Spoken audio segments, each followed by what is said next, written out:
here we are, one of the biggest releases of the year, and it's being met with a little bit of controversy. Got those incels a tizzy, maybe?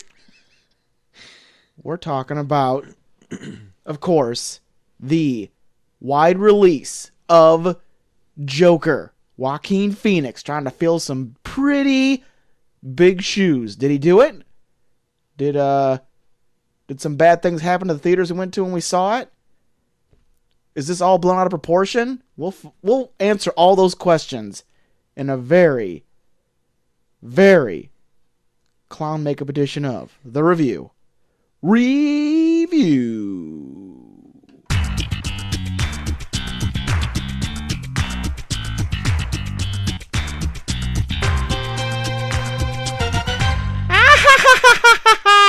Sorry, Troy, I got condition. Marty. That's how he says the guy's name at the end. What's the game show host guy's Robert De Niro's name? Is it Marty? Yeah, it's Mart. God damn it. Well, anyway, I'll look it up. he just Now you every got time me he says his thinking. name, he's like Marty. Marty. Like, best part of the movie right there. Hey, welcome to the Review, a show where two small town dudes give you our big, dumb opinions. Big, controversial opinions. Clickbait. Is it? Find out. Top of the hour. We'll see. We are going over... Murray Franklin, by the way. Murray. Murray. That was close. It wasn't Marty. It was Murray. Murray. We are going over Joker, the Joaquin Phoenix starring, Todd Phillips directed, Martin Scorsese produced Warner Brothers film. Forgot to introduce yourself. You forgot last week too, Troy. I'm Troy to the Max Extreme. I'm Murray. Damn it. You just set me up for a Murray joke. Classic you. Well, we're going to get all of that shit. We're going to get on to that shit. We're going to address it. Hour. People are on bated breath. Like, should we like this? Everyone should hold their breath until we get to that part. And then we're going to whisper. Oh, can't say it. Can't say it. Can't say it yet. Can't say it. Can't say it. Can't. Gotta wait till the end. You gotta wait till the end.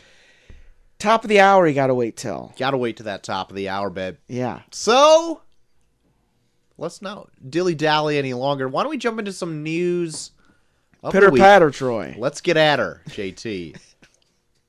The PlayStation 5... Yeah. Sony has released a press statement, I think today or late yesterday. Yeah. PlayStation 5 will be available for purchase. Yes. Holiday 2020. Yes. Just in time for me to get that PS4 not that long ago. PS5 right around the corner. Well, you got a good year with it, because usually it takes a year for them to work out the bugs. That's true. And I have all of the great games still to play. Yes. On this PS4, which I'll get to eventually before I die. Eventually. More deathbed viewing / playing. For sure. For sure, JT. So, this coming out holiday 2020. Looking to get yourself something nice that holiday season? Well, like I said, probably give it a year. Okay. Usually it takes a year for them to work out the bugs. You're a 2021 boy. Yeah, I'm a 2021 boy. I'm more of a 2025 Plus, guy. I got a wedding to pay for, so I gotta. Oh yeah, that's true. Probably save up more for that. That's a good point. Well, this is after wedding. This is post wedding stuff. Okay, well maybe I can ask for money for one. You probably should. Yeah. Just to be selfish for a wedding gift. A PlayStation 5 in a couple months. Hey, Molly brought this up. It was like, can we ask for a PlayStation 5 for registry? And I was like, well, it won't be out yet. Yeah, but like, money down for one. You know what is a cool life hack for you, What? JT?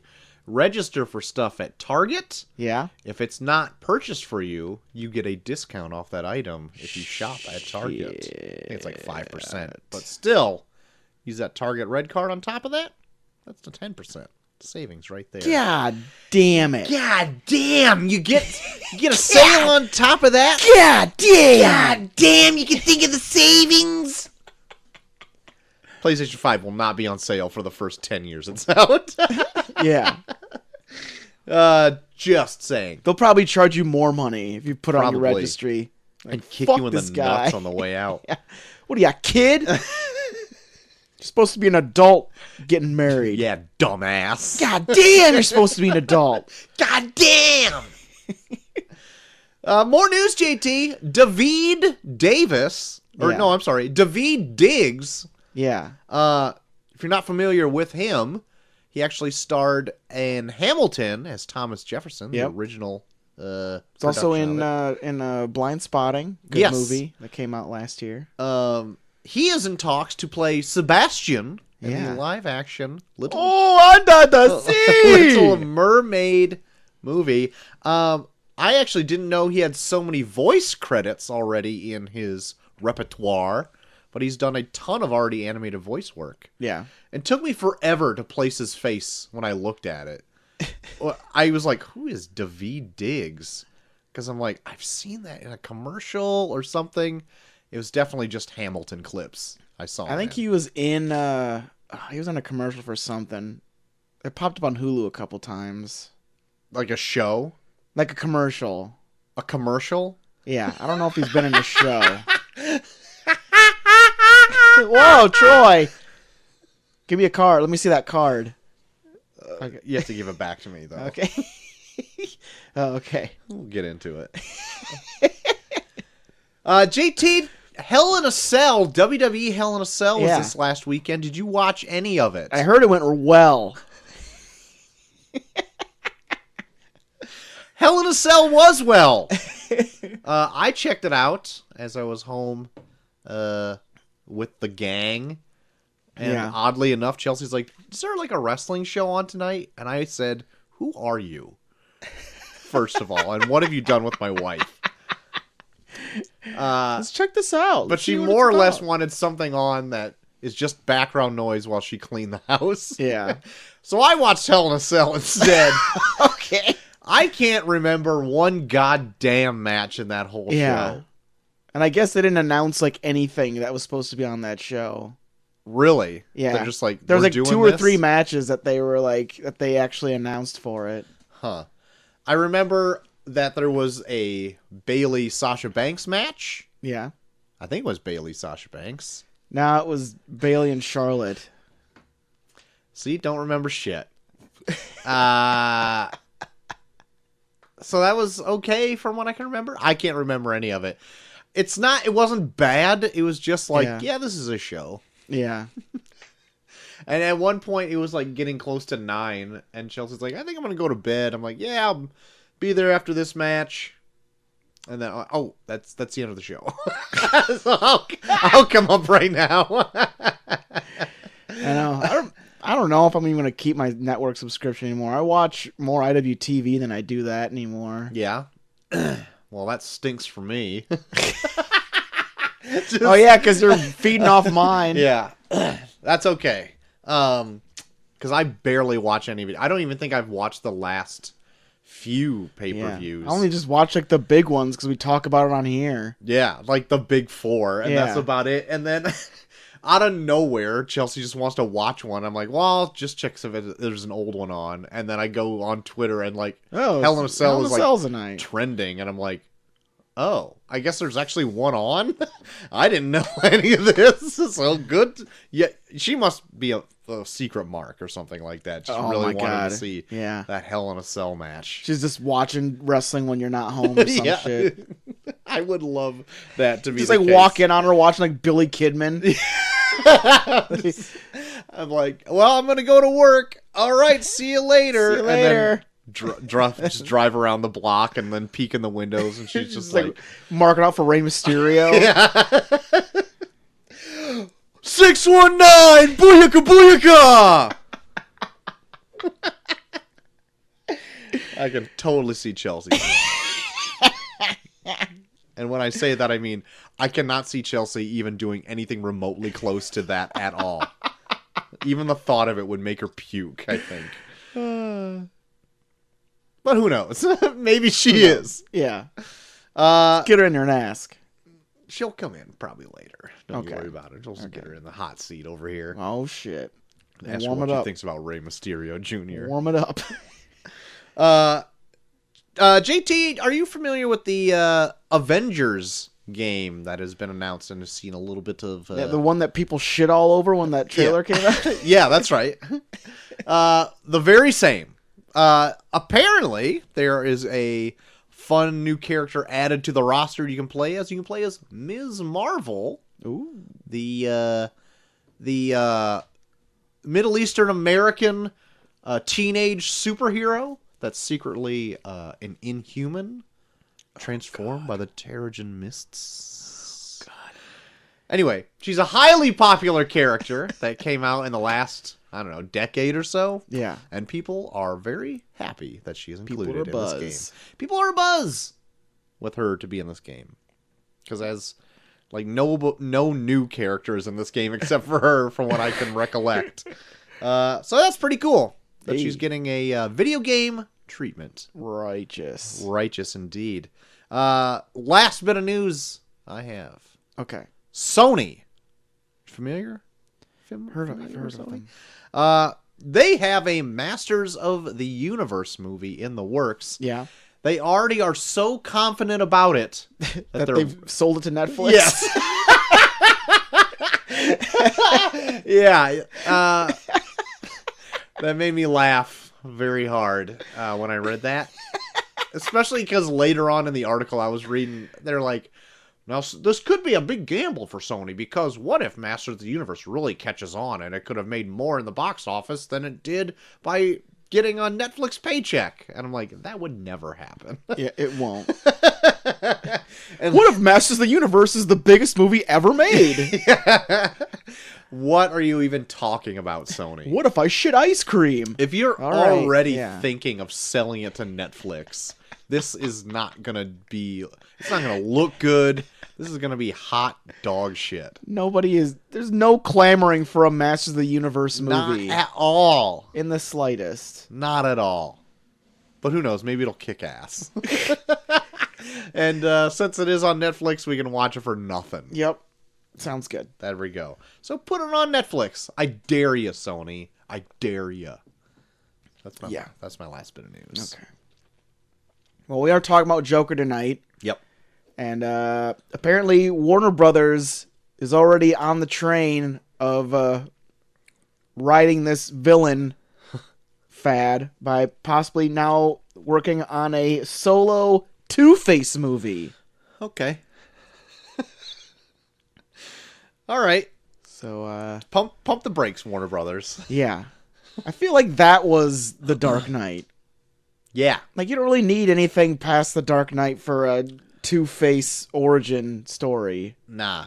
They just want to do like exactly what they did with Joker and make it like this art house adjacent, I guess, movie where nothing connects to anything.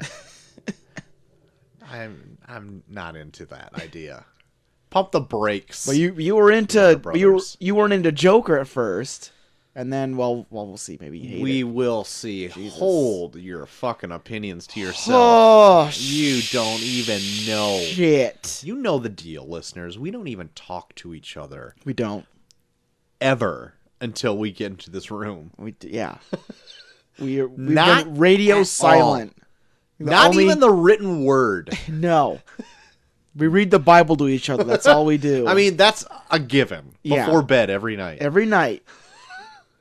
We call each other. We read each other a psalm, and then we do kissies into the phone, and then we hang up. That's right. That's just a nightly routine. We can't break it at this point. We can't.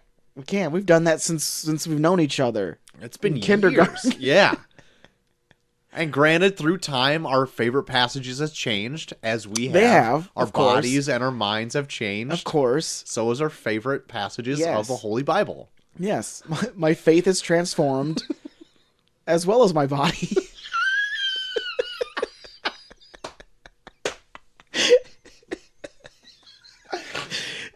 Oh, what a fucking weird road we're going down right now. Oh, man. Well, Troy. Yeah.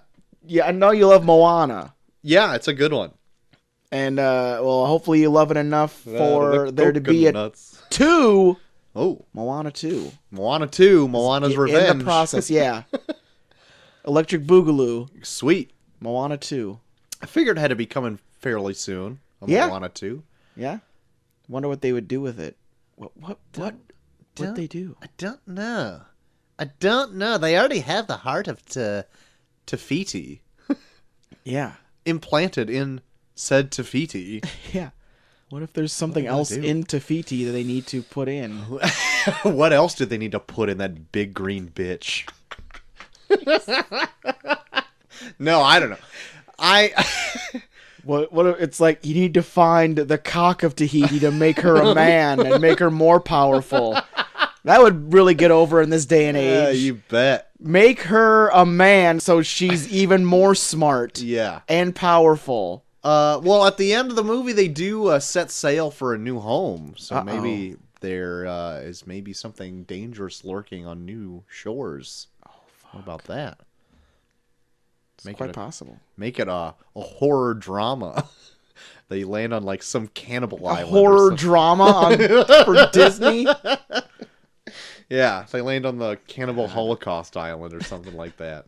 Gets all nuts. Yeah. Maui just gets all bloodthirsty and tries to kill everyone. Yeah. He cuts people's heads off with his big hook. Yeah. Turns into like a jaguar and bites people's necks out. You never know. It could happen. The possibilities are endless, everybody. Nothing is set in stone I think yet. we're knocking out all the ones that will never happen. Well, at least we got pen to paper, okay? There you go. That's- We're starting from the back and working our way to the That's front. right. There's no bad ideas during a brainstorm. Of course not. We're just shooting shit here Yeah. right now. You hear that thunder? That's a brainstorm. Little thunder, little lightning over here. Little cannibalistic kids movie. It's fun for the whole family. That's right. Troy, we did that test pilot episode last week. Yes. There's already news on one of them that we talked about. Prodigal Son has apparently ordered 9 more episodes Oh. for their season on Fox. Very good. Very good. That was like one of my favorites. Ooh. Prodigal Son. That's, Very good. they probably heard you. They're like, oh shit, we definitely got to make more of these now that Troy's on board. Troy's on board and probably won't watch one more episode. Perfect. I think Chelsea's Actually, I did catch, I think, the second episode. Still good. Still good. Yep. Chelsea's going to be watching more of that because I just don't. Yeah. I don't watch any hardly TV ever. So Well, I'll talk more, but I think I caught up with a few of them. okay, I'll catch up on that Okay. in my what I've been watching. very good. But I'll be anticipating. yeah, Your that's reaction. past the top of the hour though. Oh my god, So we got a long time to wait. we got a long stretch to go. Yeah. Hold on to your butts. I'm holding on to these buns over here.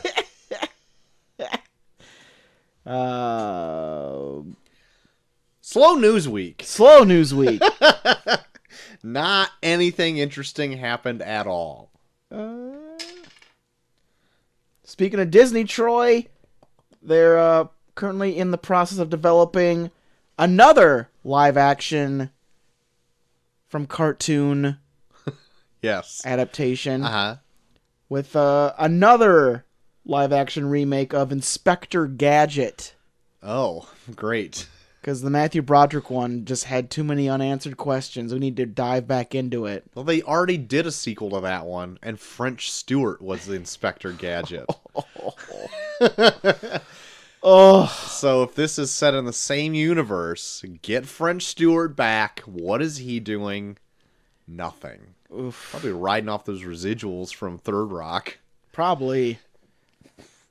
Like, I don't even know if it's popular enough that it's like getting played a lot anymore.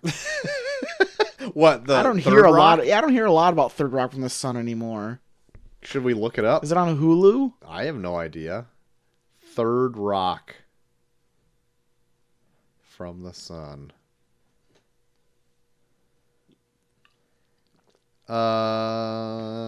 Watch the show. I know it launched JGL, so you can't fault it for that. It's on Crackle. Oh, of course. So you can watch 5 minutes of it, followed by 20 minutes of commercials. It's also on Vudu and Tubi. Oh no, the infamous Tubi is back. Apparently you can also get it on Amazon, but that doesn't count because you can just buy anything on Amazon. Christ. Yeah, there you go. I kind of want to see what kind of residuals French Stewart would get. French Stewart residuals. Because this is what the show is now. Residuals. His real name is Milton. Did you know that? Milton French Stewart. Let's just see how much he's worth. Huh? Here's $6 million? What? What the fuck? Are you kidding me? I doubt it would tell you what his residuals are from Third Rock from the Sun. Anyway, none of that was interesting. But there you go. We all learned something today. French Stewart is worth $6 million. Man, how depressing. Yeah. Yeah. Well, my last bit of news, Almost Troy. as depressing as another live-action Inspector Gadget Jesus, movie. I know. Starring French Stewart. Yeah. My last bit of news, Troy. Donald Trump. Oh my god. We know we talk about him every once in a while on here. Try not to. Try not to. You definitely try not to. Yeah. But apparently now there's going to be someone portraying him on a dramatic basis Uh-huh. in a film. We've seen the comedic stylings of old Alec Baldwin, Uh-huh. but now who's going to play him? On the big screen. Avant-garde. Oh. So serious. Sad. We're good. There's going to be a film about the life and times of James Comey, Okay. who was like the FBI director that that Trump fired. Right. And apparently in that film, Trump's going to be played by Brendan Gleeson, Okay. Okay. which it could be good. Yeah. Sure. I think he can be definitely dressed up to look like him. Mm-hmm. I think he could transform himself, I suppose. Yeah. Make it happen. So there you go. Make it happen. And I think Comey's supposed to be played by Jeff Daniels, which looks nothing like him. What the fuck? I know. I don't know. That one was weird. I was like, Brendan Gleeson I can see, but Jeff Daniels? Okay. Okay. All Okay. right. I'll trust you. All right. Hey, Google, not you. I just looked up Brendan Gleeson, and it was not the person I was thinking of. Oh. But I can see it. Yeah. I can see it. Oh, man. Well, good for that, I guess. Yep. And that's all my news, Troy. Well, JT. But I do have a bit. I also have a bit. Okay, it might be the same bit. Probably the same bit. So, let me Pull up some tunes. pull up some tunes. Pull up some of those Neil's bits. Pull up some Neil's bits. People dying, it's the pits. Please stay tuned to Neil's Bits. Okay. No, not yet. Okay. Not yet. It's gotta be done. No, it's still going. All right. Okay. Now. Nope, not yet. Now? Nope, not yet. Okay. It's been done for like 10 seconds. You were actually having me going. I was like, how Jeez. fucking long is this song? Did I forget how time works? Sitting here all night. Now? No. I was wait like 10 minutes. What about now? Still going. He must have sent a remix or something. Oh my god. Well, I'll just blurt mine out right here if it's the same one. Well, we should shoot some confetti in the air. Oh, then it is the same one. Yep. R.I.P. to Rip Taylor, Rip Taylor. passing away at age 84. I didn't see what from. Did you see what it was from? I mean, he's 84. At that point, it's probably old age. I unfortunately don't know him from much. Like, the first time I ever really came into contact with him was the end of the Jackass movie. I know. Where he just shows up in a boat throwing confetti around. I think he was. I think I remember watching Game Show Network and seeing him in like a couple episodes of like Hollywood Squares or Match Game. Yeah, I would have seen him in that too. Apparently, he hosted another game show called like the $1.98 show. Yeah. I don't know anything about it. No, that was a game show at all. But no fucking idea. after I saw him in Jackass, I went to go learn a little bit more about him and just saw him in other things, mostly like talk shows and stuff like that. Yeah. And pretty fabulous guy. Oh, yeah. Very He looks like entertaining. a blast. Yeah. So it definitely caught my eye earlier today or the day before. I can't remember. I think it was the 6th. I think he passed away. So I was like, oh no, not him. Not Rip Taylor. Oh, no. So I had to mention it here. So I'm glad we're both on the same page. Yeah. Yep. Thank you much. R.I.P. Thank you much. Rip Rip. Is this his catchphrase? That's right. Rip Rip. Rip Rip. Rip Rip. I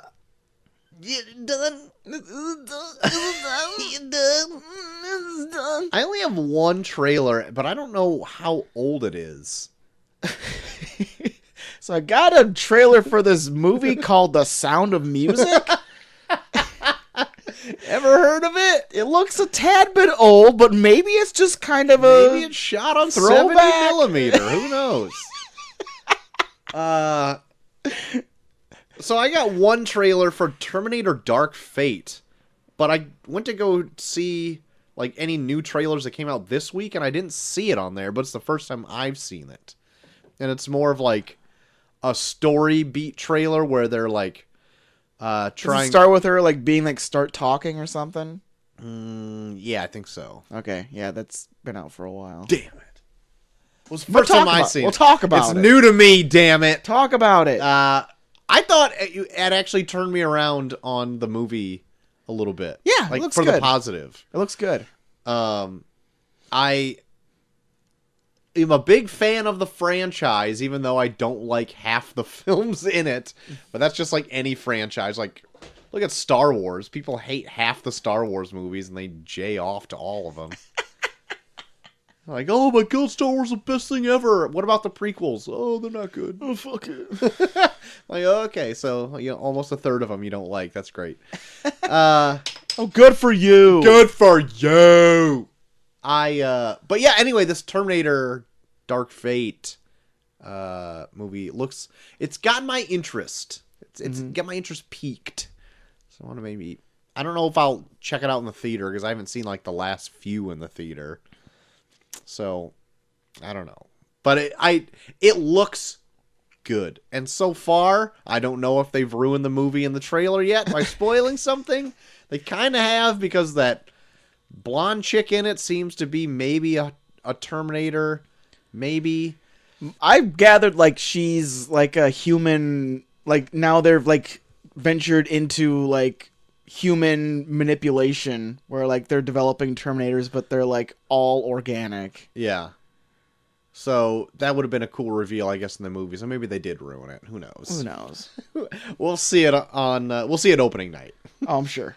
Yeah. Actually, we need to talk about that because I guess like my idea for Terminator and your idea for Disney like clash. Oh. Because Terminator Dark Fate comes out right before the first week of November. Does it now? Yeah. Okay. So we got to figure something out. We will figure something out. Because I already have a guest lined up for the first week.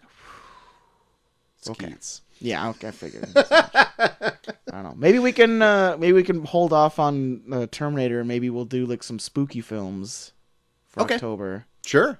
Go back and forth with some horror films. Horror. Horror. Some spookiness. Some spookiness. Oh, too spooky. Don't get me scared. Uh-oh. Okay. Any other trailers you got over there that aren't probably a month old? Well, the only one I saw that's probably worth talking about is there's a film coming out on VOD, Oh my. I think, in November called Lucky Day. Uh-huh. And the reason I bring this up is because it involves Crispin Glover, Oh. and he's going to be playing a weird contract killer that thinks he's French. Okay. And does the shittiest French accent I've ever heard in my entire life. But it looks violent as hell. Okay. Sounds fun. Yeah. I like Crispin Glover in things. Yeah. Just for his insanity, Yeah. mostly. Mostly, yeah. Hey, you, get your damn hands off of her. Best line in cinema. That's it. He nailed it. Hey. Best laugh ever, too.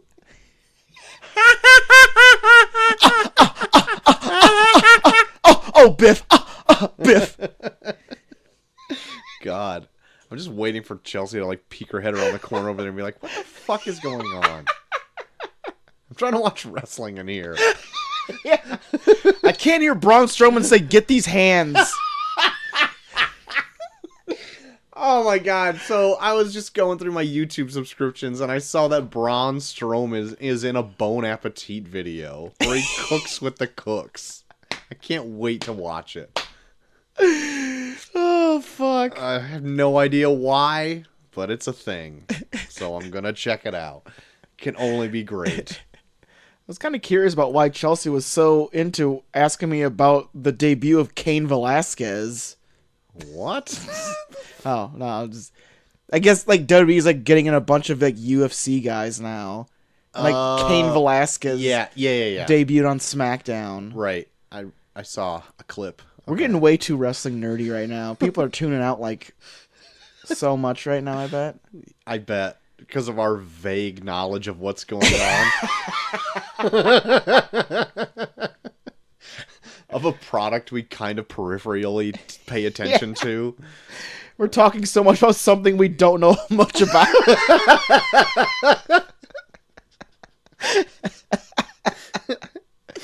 Oh, I love it. Well, is that... Well, here's something I do know, though, Troy. Okay.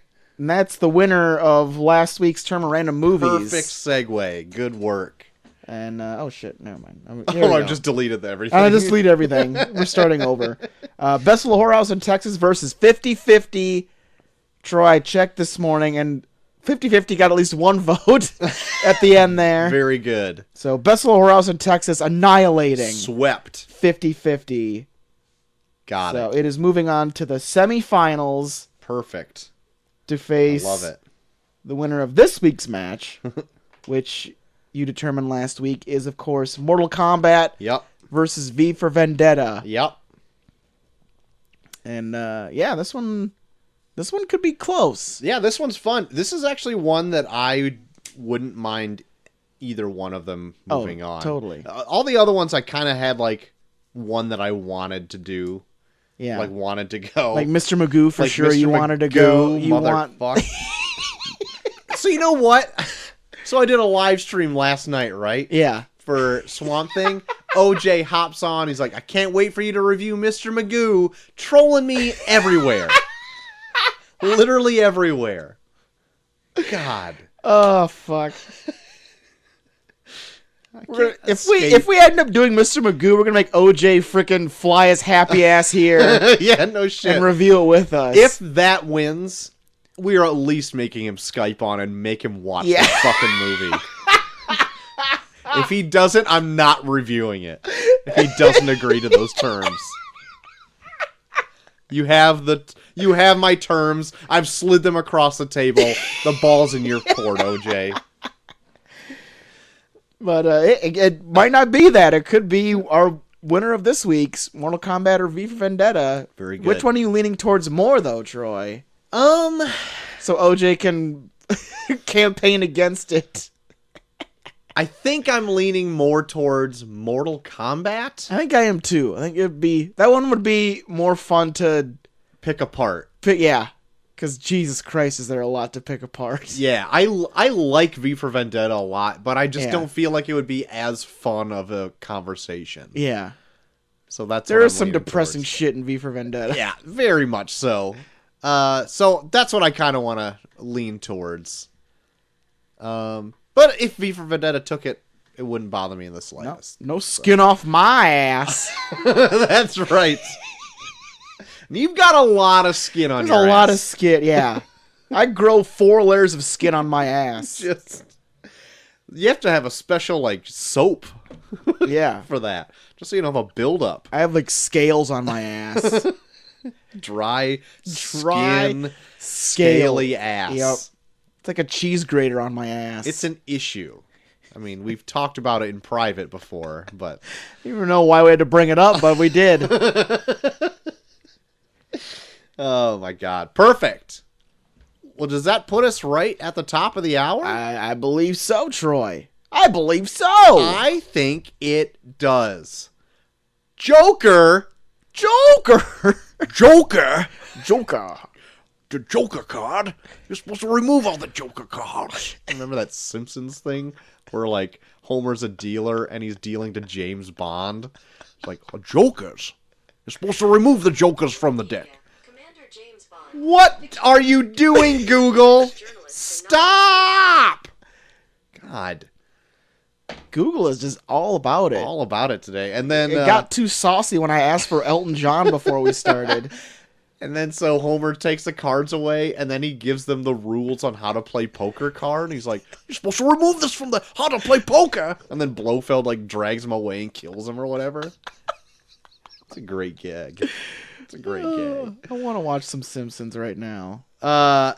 Coming October. No, wait. Debuting October 4th, 2019.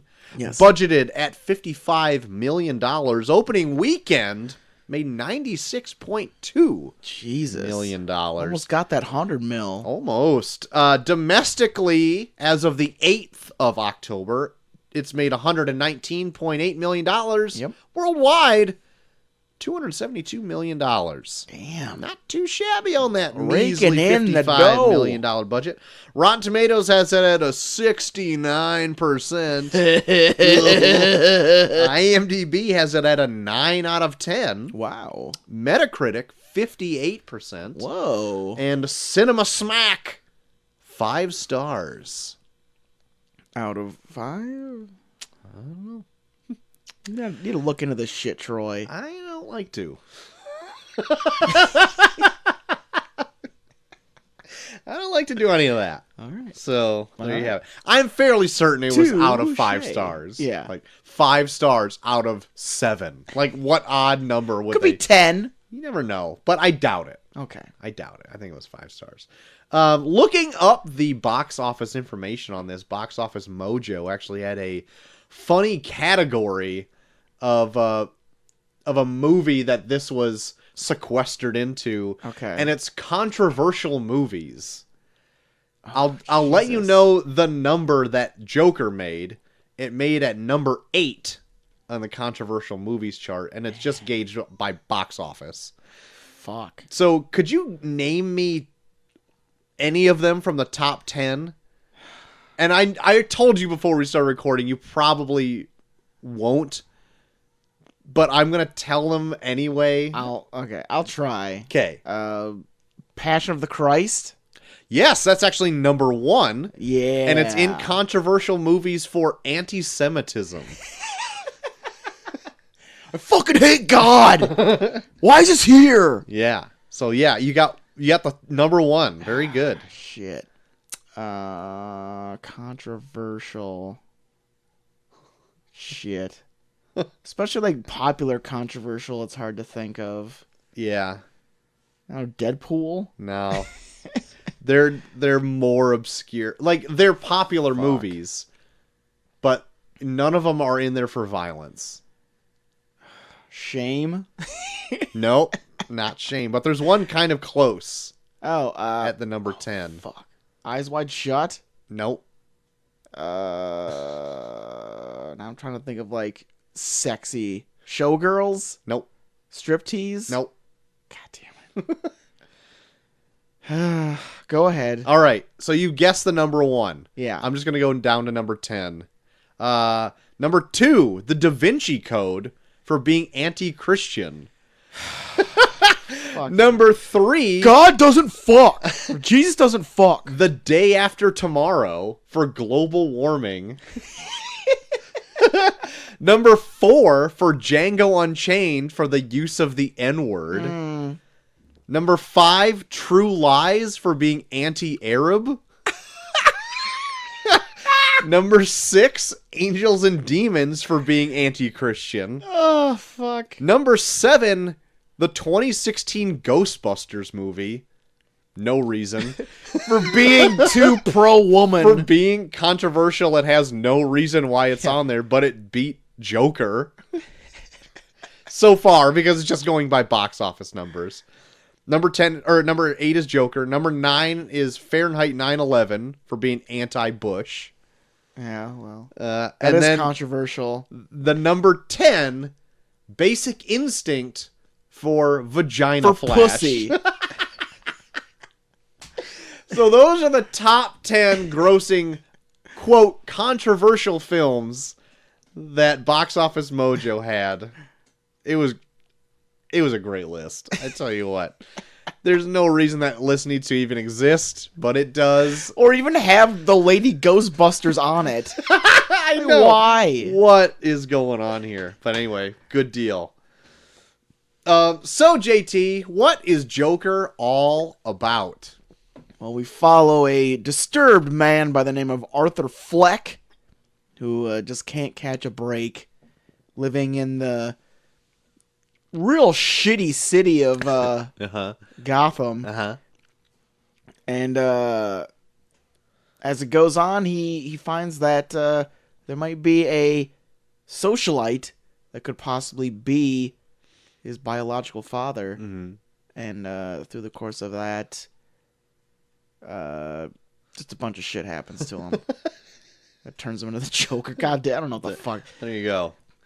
There's not a lot that happens in this. It's No, mostly just kind of watching a man degrade Yeah, it's kind of predictable a little bit. a little bit, yeah. So, I mean, if you've seen the trailer and you see kind of like where he starts and getting his shit rocked by a sign in the face, and then by the end he's like dancing around in Joker garb, you kind of can guess where it's all leading to. Yeah.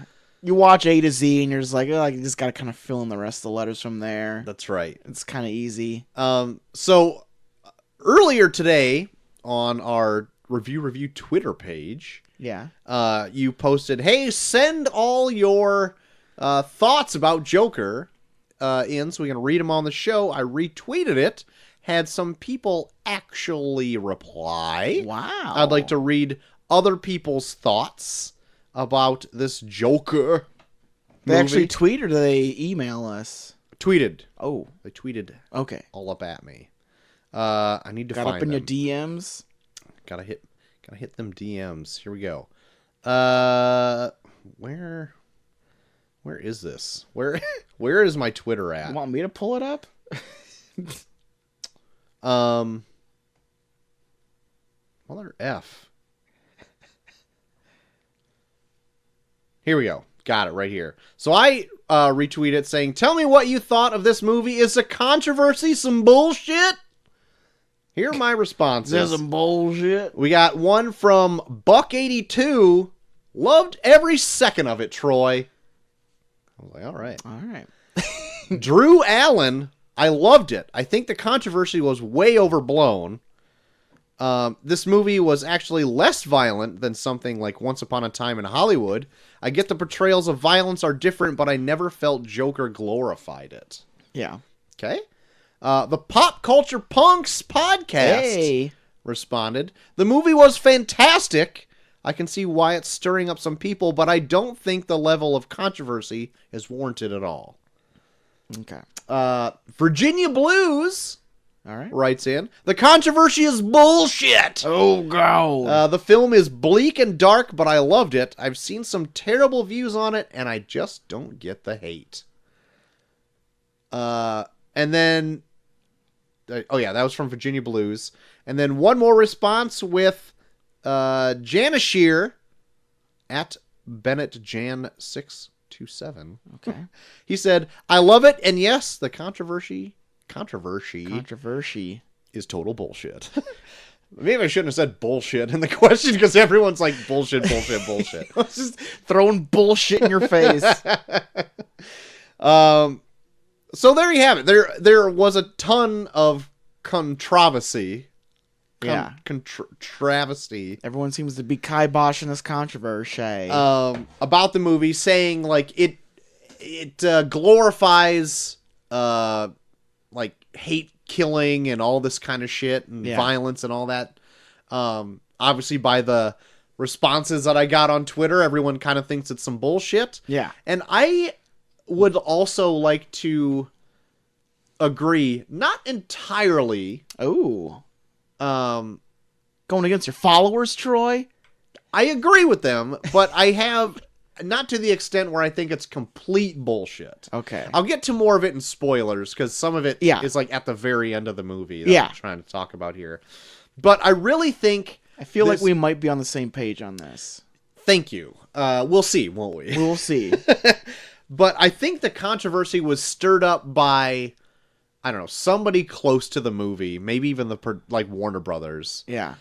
To get butts in seats. Yeah. To like any press is good press type of deal. Yeah. It's like this movie will fucking shock you to your core. It will offend you. And then people are like, "Well, I gotta see that. I want to be offended." Well, the thing that they were like, a lot of people were building up was like, "There's gonna be incels everywhere." I was like, "What?" Was that said? There's gonna be I was here like there was everywhere. Like I guess like I was hearing stories about like if you were a white dude and you went by yourself, like they asked you, like they kind of profiled you a little bit. Oh, did they? Yeah. They didn't profile me. I went by myself. Yeah, but I mean, you look like a dad. Oh, that's very true. My doughy physique coming in there. You have a very dad-esque.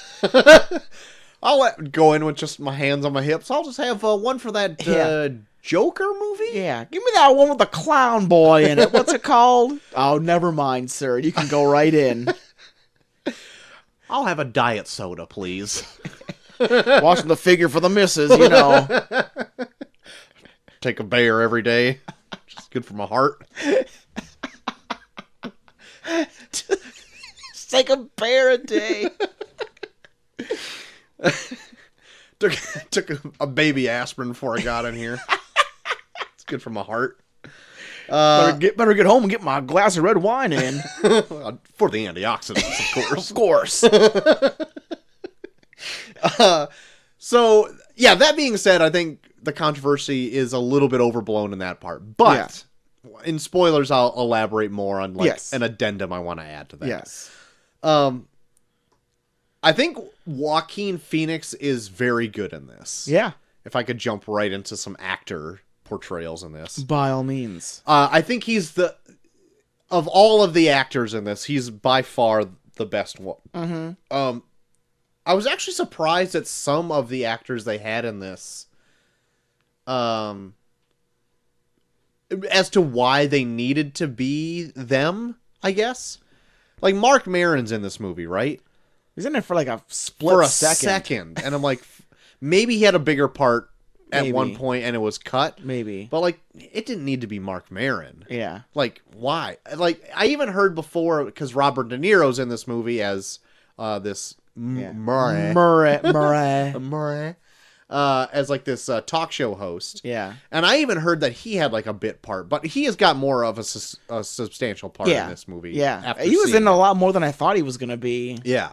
So like that didn't bother me. I'm like, okay, Robert De Niro, that's a good pick. And then also Zazie Beetz is in this. Yeah. She's in it more than I also heard as well, like kind of sprinkled throughout. Yeah.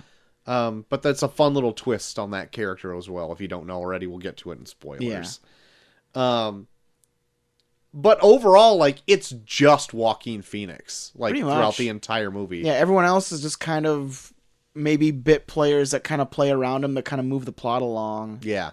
I did like the clown union if that's what it is. It's just like a rent-a-clown or something. Yeah. I liked that little aspect and all the guys that are with him in that. Yeah. You only get to really know like 2 of them, really. Yeah. But even then, it's kind of like a fun little gang of clowns. Yeah. Kind of all bumming with each other.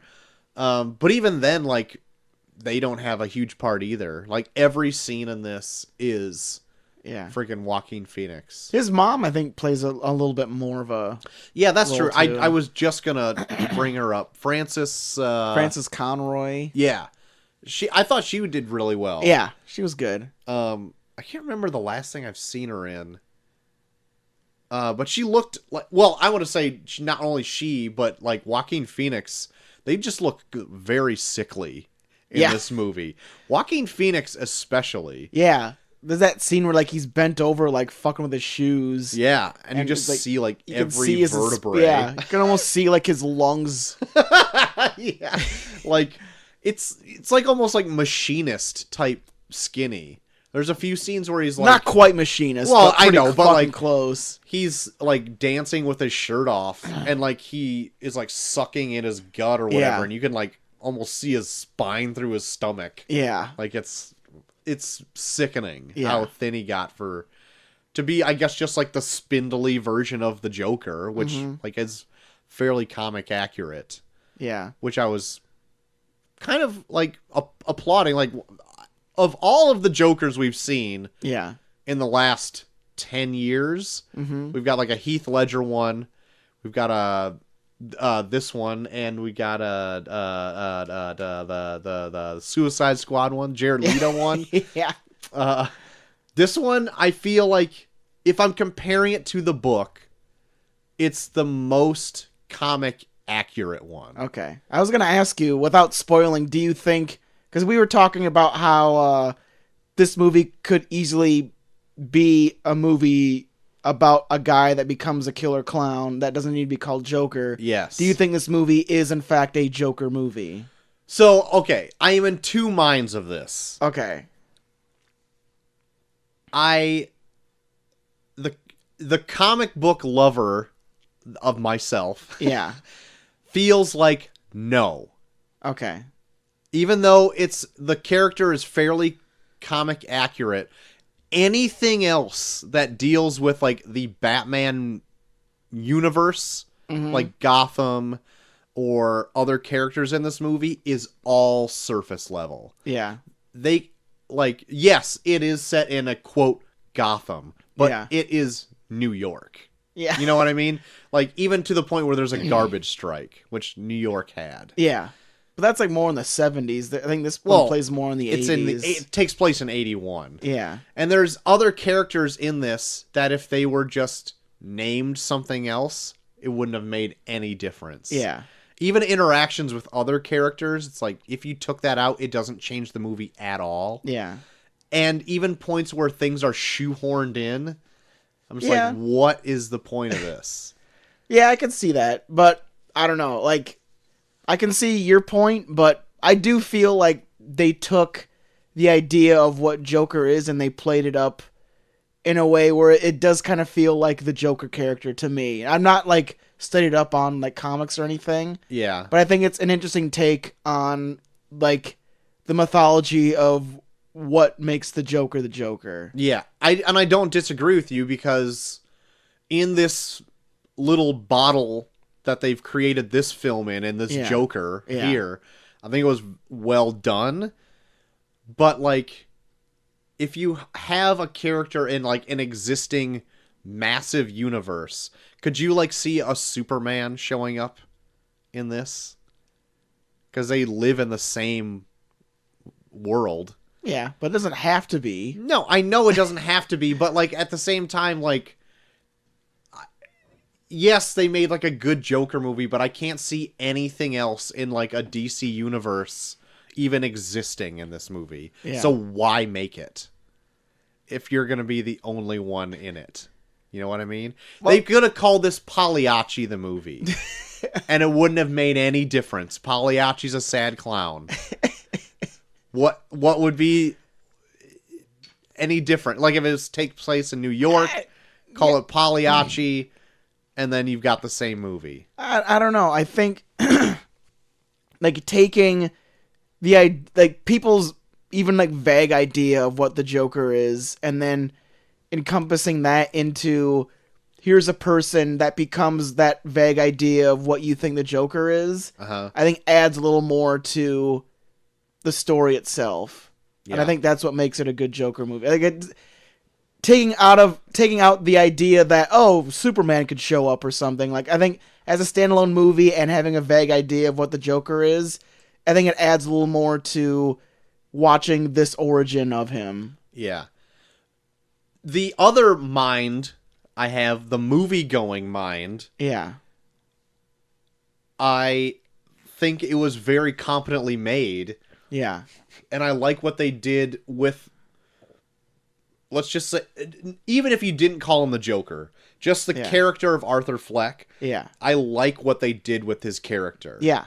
In this movie, like, you got to learn about him. There's like mysteries that unravel, and then like he ends up being this, like, it's kind of like Taxi Driver, Yeah. right?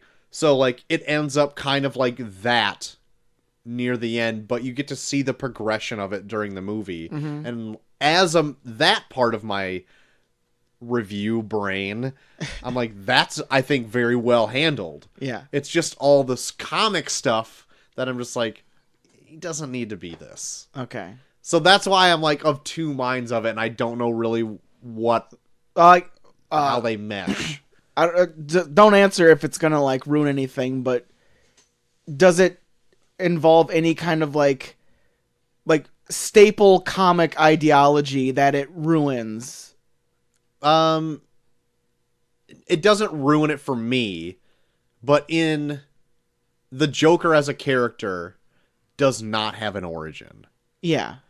And so, like, maybe this is just a figment of his imagination, this whole story. Kind of like how Heath Ledger's tells different stories during The Dark Knight of, like, how he became who he was. Yeah. Maybe this is just a story he's telling somebody else. Mm-hmm. And it may not have been real or whatever at all, you know. Yeah. But I, even though I'm like hypocritical about saying that, because like my favorite movie is like Batman '89, and they full out give Joker an origin in it, even to the point where Joker like kills his parents. So I'm just like, oh god. But that's neither here nor there, because it's just all nostalgia working against me for that one. And no, like I get where you're coming from with that, but I think in my idea of it is that like you can still have that Joker where you don't know an origin for him. But I think this is fun because it gives you an idea of what could make someone into that kind of person. Yeah, and I don't think if you didn't get to see that origin, you would care at all, because that's the story. Yeah. You know?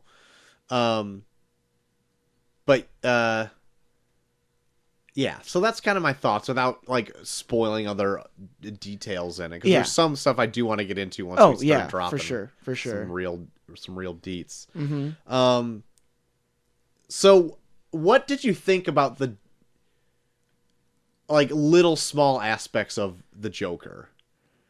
Like just him as like a character altogether. Not just so much as when he is the Joker, but like the lead up into that. I thought it was interesting because I like the idea that like a lot of his afflictions are kind of like they're kind of they play against type almost, like especially like the fact that like he laughs when he's nervous and like he dances when he's like dealing with something that was traumatic to him.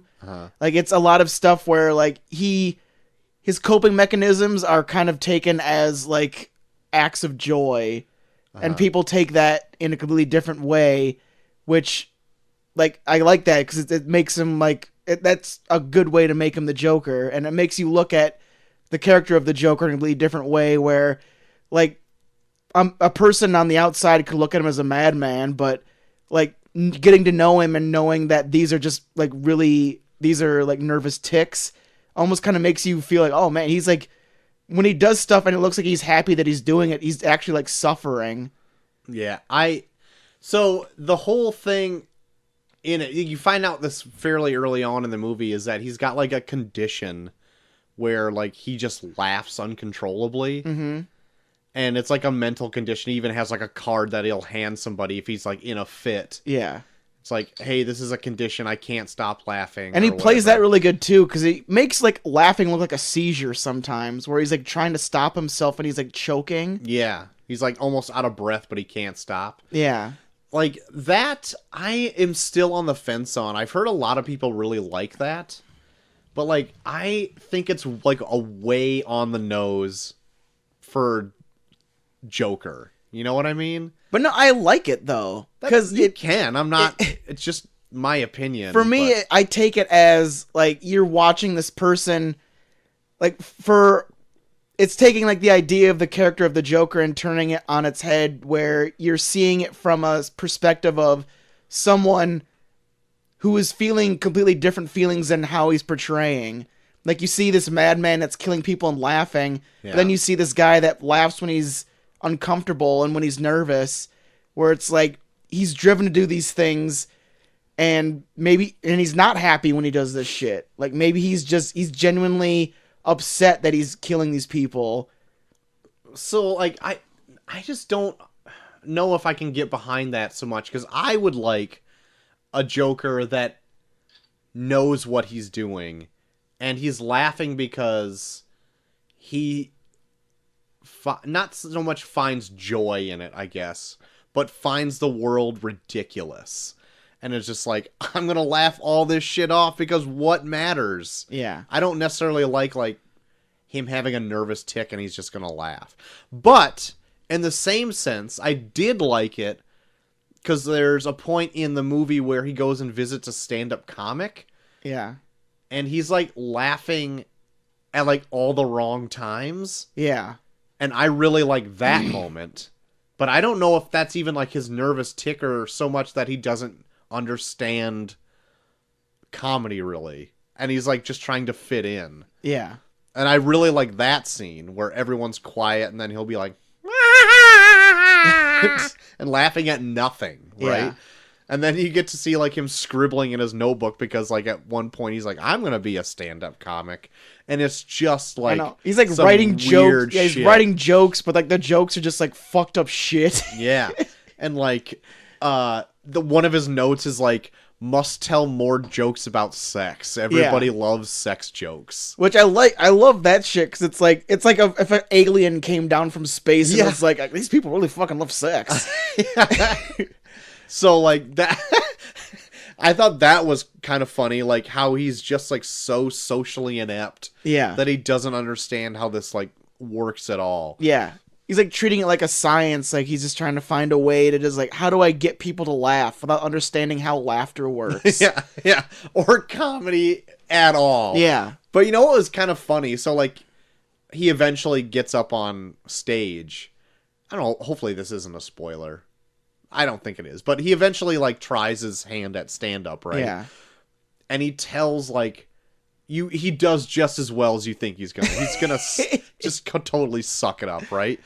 But I thought his jokes were so lame that I did laugh at them. But maybe it was just because I'm just like, this sucks, and I started laughing. But like, they were super lame, like kid dad jokes, and I'm like, Yeah. these are great. And so I got a kick out of them, but Yeah. otherwise, it was terrible. Now they do have a portrayal of Thomas Wayne in this. What did you think of that? Kind of turning that on its head. I thought it was okay. I liked, well, I think you just said at the top of the show, but I liked his incorporation in this, and it was a fun little twist with him and his mom Yeah. for a minute. And then I was like, oh, that's kind of interesting. But then kind of any of the surrounding characters around Thomas Wayne, I was just like, that didn't need to be here so much. Okay. Well, we'll talk about more of that well, in the spoilers. Because I really don't have much else about it non-spoiler wise. Yeah, it's kind of Besides- hard to get into outside of just because it's like the plot that we do have to talk about. It's mostly spoilers. Like Yeah. there's not really much of a plot beyond just watching this man dissolve into madness. Right. So, would you recommend like a trip to the theater to see this? You know what? I would. I had a lot of fun with it. Like I do have some setbacks about it that I can only really talk about in spoilers. Uh-huh. But I think it's enjoyable enough that I think it's worth seeing in the theaters. Okay. Yeah, I think I had a good enough time seeing this in the theater as well. Especially if you can catch it like on a matinee show, definitely go for it. Yeah. If you're not into like I don't know, if you've ever seen like Taxi Driver or like The Kings of Comedy or like Falling Down or something, Yeah. it'll kind of give you that same kind of feeling Yeah. if you're leaving the movie. So if you didn't like that, maybe don't see it in the theater. Okay. See it at home. That's probably a good. If you don't like leaving the theater like upset. Like physically, because like not that the movie I don't think was bad in that sense, Yeah. but like just that it is not like a peppy ending. It's not. Yeah, it's not uplifting Right. in any way. So that's what I'm getting at. So spoilers from here on out. yeah.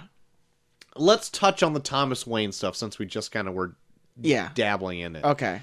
So a twist at one part of the movie is that Penny Fleck, Yeah. Arthur's mom, keeps bragging on that she's writing letters to Thomas Wayne as awaiting some sort of response. Yeah. Never getting it, right? Mm-hmm. Well, at one point she leaves a letter on the coffee table. Arthur reads it, finds out that he is the son of Thomas Wayne and Penny. Yeah. And it's like, oh shit, they're doing like a whole maybe Joker is Batman's stepbrother or something like Yeah. that. In like a context of this Yeah. universe. Half brother. Yeah. That doesn't end up being true. But I don't know. We'll talk about it. Right, I guess, yeah. Because there's like newspaper articles later on that says like he's adopted. Well, it's and not da- newspaper articles. There's like he finds like a paper that says he was adopted. Yeah. And so that kind of wipes that under the table. But for a little bit, you're like kind of riding on this thing like, oh my God, like this is kind of interesting. And there hasn't been many like interpretations of Thomas Wayne being kind of like this, like kind of being like that, you know, like a shyster Yeah. behind the scenes, except for like one other comic that I read where he may be having an affair with somebody else besides his, you know, being with somebody besides his wife. Yeah. But even that one, it's just like a mean-spirited universe, like kind of like this. Yeah. It's the one where Batman shows his dick. Oh, perfect. So it's a perfect storm of dick and adultery. Dick and Adultery, the Batman story. Yeah. So, I mean, later on, he kind of learns, like, oh, no, I'm adopted, so that's not really true. But that's even after he goes and sees, like, the Wayne estate and runs into Bruce at Yeah. the gate. Yeah. And then has, like, that interaction with him there. But, like, Bruce is, like, what, 8? Yeah. Maybe in here. They even have like Alfred be kind of a dick in this too. Yeah. Yeah. They never say it's Alfred during the movie, but in the credits, he's credited as Alfred. Yeah. So it definitely is Alfred. But, like, it's... so that weird interaction there is what I was kind of talking about with, like, peripheral Thomas Wayne characters with the other Waynes. Yeah. Like, Bruce is, like, so non-existent in this movie. Yeah. And I didn't want him to be. No, yeah, I didn't want him to be in the movie at all, really. Yeah. It just, like, leans too hard on, like, trying to make it, like, a Batman mythos part of the movie. And then, like, there's a part at the very end that's shoehorned in. I'm like, really? You're gonna do this? Yeah. And it's like the murder of Thomas Wayne. And But like with my idea of what I think it is, I think it makes sense. okay, do you want to get there now, or do you want to Okay. build to it later? Yeah, we can, because we're kind of talking about it. Where like, when they reveal that Thomas Wayne isn't his dad, it's mostly like, yeah, there's documents that say that he's adopted and stuff, but beyond that, like, there's not really much evidence beyond like him imagining that she's being told by like officials that like, yeah, he's not your dad, like he's adopted, Yeah. and all this stuff. And like, we're given enough visions throughout the movie that shows that like we're seeing this through his eyes. So like the things that he's seeing sometimes are not real. Yeah. So like, and especially with someone as powerful as Thomas Wayne, and especially someone that's running for mayor, Yeah. like you definitely make sure that shit gets swept under the rug. Right. So like I went into this thinking like, well, fuck, what if that's all bullshit? What if he really is his son? Because like you see Penny Fleck, and she's really not that crazy. Like she's kind of homely, and she's kind of dependent on Arthur, but she doesn't come off like this schizophrenic crazy person that Thomas Wayne tries to portray her as. Right. And especially like at that one point when like Arthur is seeing her being interviewed by these orderlies at this insane asylum, like being like just like she's just seems like super crazy there, but then throughout the movie she seems pretty level-headed. Yeah. And I think that would be more of a better story and a more of a tragedy where like he convinces himself that that he is adopted, which caused him to kill his mom, and then all these actions lead up to Thomas Wayne leading to his own death, where like he never took responsibility for someone he brought into this world that it's in itself leads to his death. But I mean, that's a fun little headcanon to follow. But I didn't take that in them. Like, I kind of took it as like, yeah, Penny is a little bit not all there, a little bit delusional. Yeah. Because I mean, I took it as like, yeah, Arthur is adopted. Like, he's not. I don't. Even though the people who created this movie, I don't think give a shit about any sort of like lineage or whatever. Yeah. That go with like any of the surrounding characters. So I don't put it past them that they were like, yeah, let's throw that out there, see what they think. Yeah. But I just think like even then, it's like too coincidental that Batman's main nemesis end up in the future tense would be his brother. Yeah. That's also Joker. It's like, come on, you know, that's too much. But this is all hypothetical though. We're not like going into this like this needs to be canon. This is whatever. Like this is like taking like a hypothetical idea of it, and I think the reason why the movie portrays it as like you are led to believe, yeah, he's not adopted, is because you are seeing this through Arthur's eyes. So in order to like see it through his eyes, you yourself need to be convinced that he's adopted. Yeah. So like you do get to that point where it's like, oh, so that was all bullshit. But then like when you look back on it, then you're just kind of like, but was he though? And then like especially like at the end when it's like you can see that it's in the future because like the psychiatrist chick has like gray in her hair. Yeah. And he's like, he's laughing, just like, oh, what are you laughing about? Oh, a joke, he wouldn't get it. And he's like thinking back to like Thomas Wayne being dead. Like he's thinking back, like I took that as like he's thinking back to like, what if he was my dad? Then all this was his fault. It's interesting. It's very interesting. I'm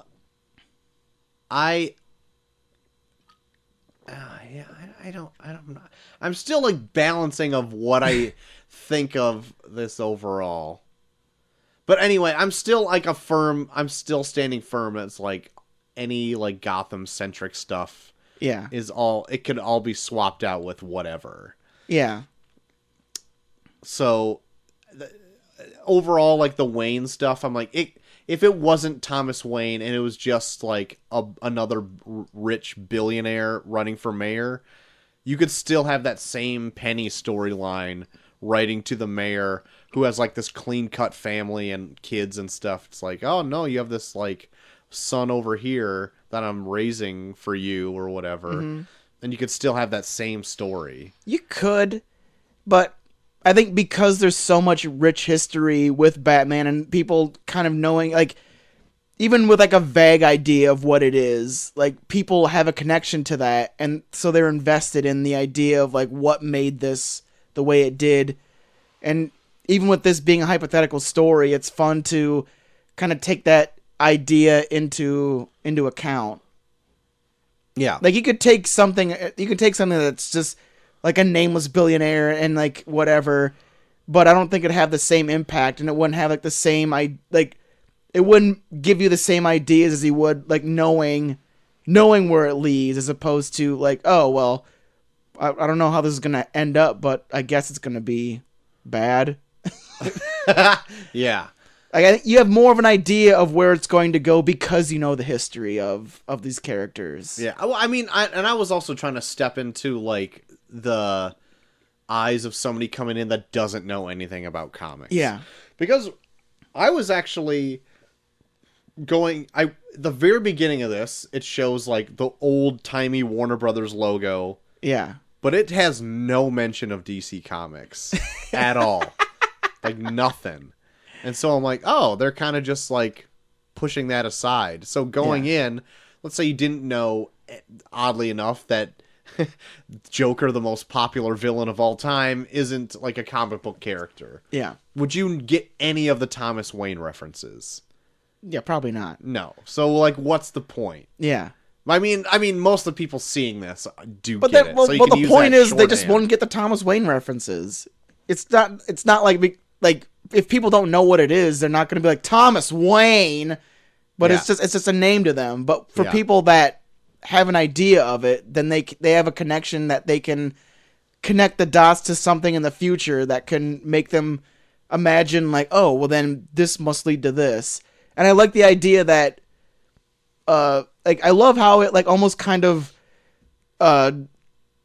pulls apart like the ideology of Batman itself, where like you know where Bruce is going to go from here, and he's going to get revenge for his family, and the way he does that is fighting criminals, but you've spent an entire film watching this person being beaten down by like the system around him, where it's like Batman's going to spend his entire life thinking that he has to fight criminals, when it's like, you're a fucking billionaire. You could invest in these fucking neighborhoods and make them better and then fight crime that way. But you're so Right. fucking, like, you have such fucking horse blinders on yourself that you're going to be like, nope, that person's bad. I got to beat that person up. So you're just part of the problem. Yeah. Which it just almost kind of like rips apart the ideology of Batman itself. Yeah. And like there at one point in the movie too, Thomas Wayne has a speech where it's kind of like a fun little nod to like what's going to happen in the future, whatever. Just like people wear masks are cowards and all Yeah. that kind of stuff. I'm like, yeah, that's kind of fun. Yeah, and you almost see like Thomas Wayne is. You can kind of see where Bruce gets it, where he sees it as you need to fix people one by one. Where he never talks about cleaning up the streets, he talks about fixing people. Yeah. Like it's always like, I'm gonna help the people. Like they're like he calls them like clowns and fools and shit, but it's Yeah. like, but I need to be in power so I can help them. Where he only sees the people as, like the people as sick, as opposed to, no, it's their surroundings, it's what they're growing up in, that's what's causing them to act out. Yeah. And Bruce Wayne's gonna have the exact same mentality, but they're just gonna be running in circles because they're trying to fix a problem that's way bigger than what they're trying to do. Yeah. So, moving on to other characters. So, Zazie Beetz is in this. Yeah. And she's got a fun, like, little, I guess, arc. So you thought that was fun? I didn't like that at all. The whole Tyler, like Zazie Beetz' Tyler Durden bullshit. Exactly. Like, okay, so, to be perfectly honest, too, like, at the reveal of this, I may have been sleeping. And so I only heard about it after, like, I read up on other things, or, like, if I missed something. And I was like, oh, yeah, so, like, she was all imaginary. So thinking about, like, maybe she even, like, was a neighbor of his, right? Like, Well, no, she was a neighbor, because they have a scene... Did in you the see? elevator. Well, no, they have a scene at the end when he finds out that he's not adopted, he goes to her apartment, and she says, "Do you need me to call someone?" And then that's when it pops in his head that, she's never been with me at this whole time. Okay, yeah, I definitely was taking a bit of a snooze there. I've been waking up at 3 a.m. I was sleepy. Yeah. Yeah, he like goes into her apartment because he's like, I've had a bad day. I need someone to talk to. And she's like, well, do you need me to call your mom? Like, what? I know you live down the hall. And then like it pops in his head that all these times that he's seen her has just been like he's made her up just based off this one interaction they had with each other. Yeah. Yeah, I didn't mind it so much. Like, I kind of like that. During the movie, he's like on some sort of multiple medications, Yeah. or whatever, and then like because shit's eventually just hitting the fan everywhere in his life. Yeah. Like his psychiatrist that he goes to, like, kind of goes tits up, and like it's a government program or whatever, and like they're just cutting it for the city or whatever because there's no money for it. Yeah. And then so he can't get his medications anymore, and with that, like, he is slowly getting weaned off these, and so like the world around him is becoming a little bit more clearer for him. Yeah. As he's not clouded all the time by being doped up on medication. Yeah. And so I kind of like that too, because he's not that you really see a whole lot of a difference until the very end. He just seems more confident in himself the farther this movie progresses. Yeah. That doesn't mean he's making any like better decisions. No. But like he's more confident in what he's doing, is like, yeah, I'm going to do it because I think this is the right thing to do, especially when he's like really leaning towards being the Joker, like near the end, like near like the third act or whatever it is. And I like the idea of him using that based on like the fact that you build those relationships in your head based off of like one interaction. Yeah. Like, I mean, I remember like when I was younger and I was feeling lonely, like I would do that. Like someone would just like smile at me and then I'd be like, oh man, what if she really was into me? And like shit like that. So like I did shit like that before. So like but I don't like that he invented it so much that he like imagined her in these situations where it was like he didn't understand that she wasn't there. Like it felt kind of forced to me. Yeah, I suppose if you like took it out, it doesn't really change the movie at all. No. The only thing it really does is show that he was like kind of worse off than what you even thought. Yeah, like you spent most of the movie being like, well, at least he has her, and then at the end you're like, oh yeah, he didn't even have her. Yeah. So you're like, oh wow, he was really kind of fucked up. But then, like, that's like the only real reveal you get from it, though. Yeah, and then throughout, like, then I was also kind of being like, oh, well, this is kind of stupid. Like, she would just always like wait on him hand and foot, kind of like there was really no dimension to their relationship, but she was just always kind of there. Yeah. So I was like, in the end, I was kind of hoping this was fucking fake. Because it's like, this shit makes no fucking sense. Why is she always here for him? They had, like, nothing in common.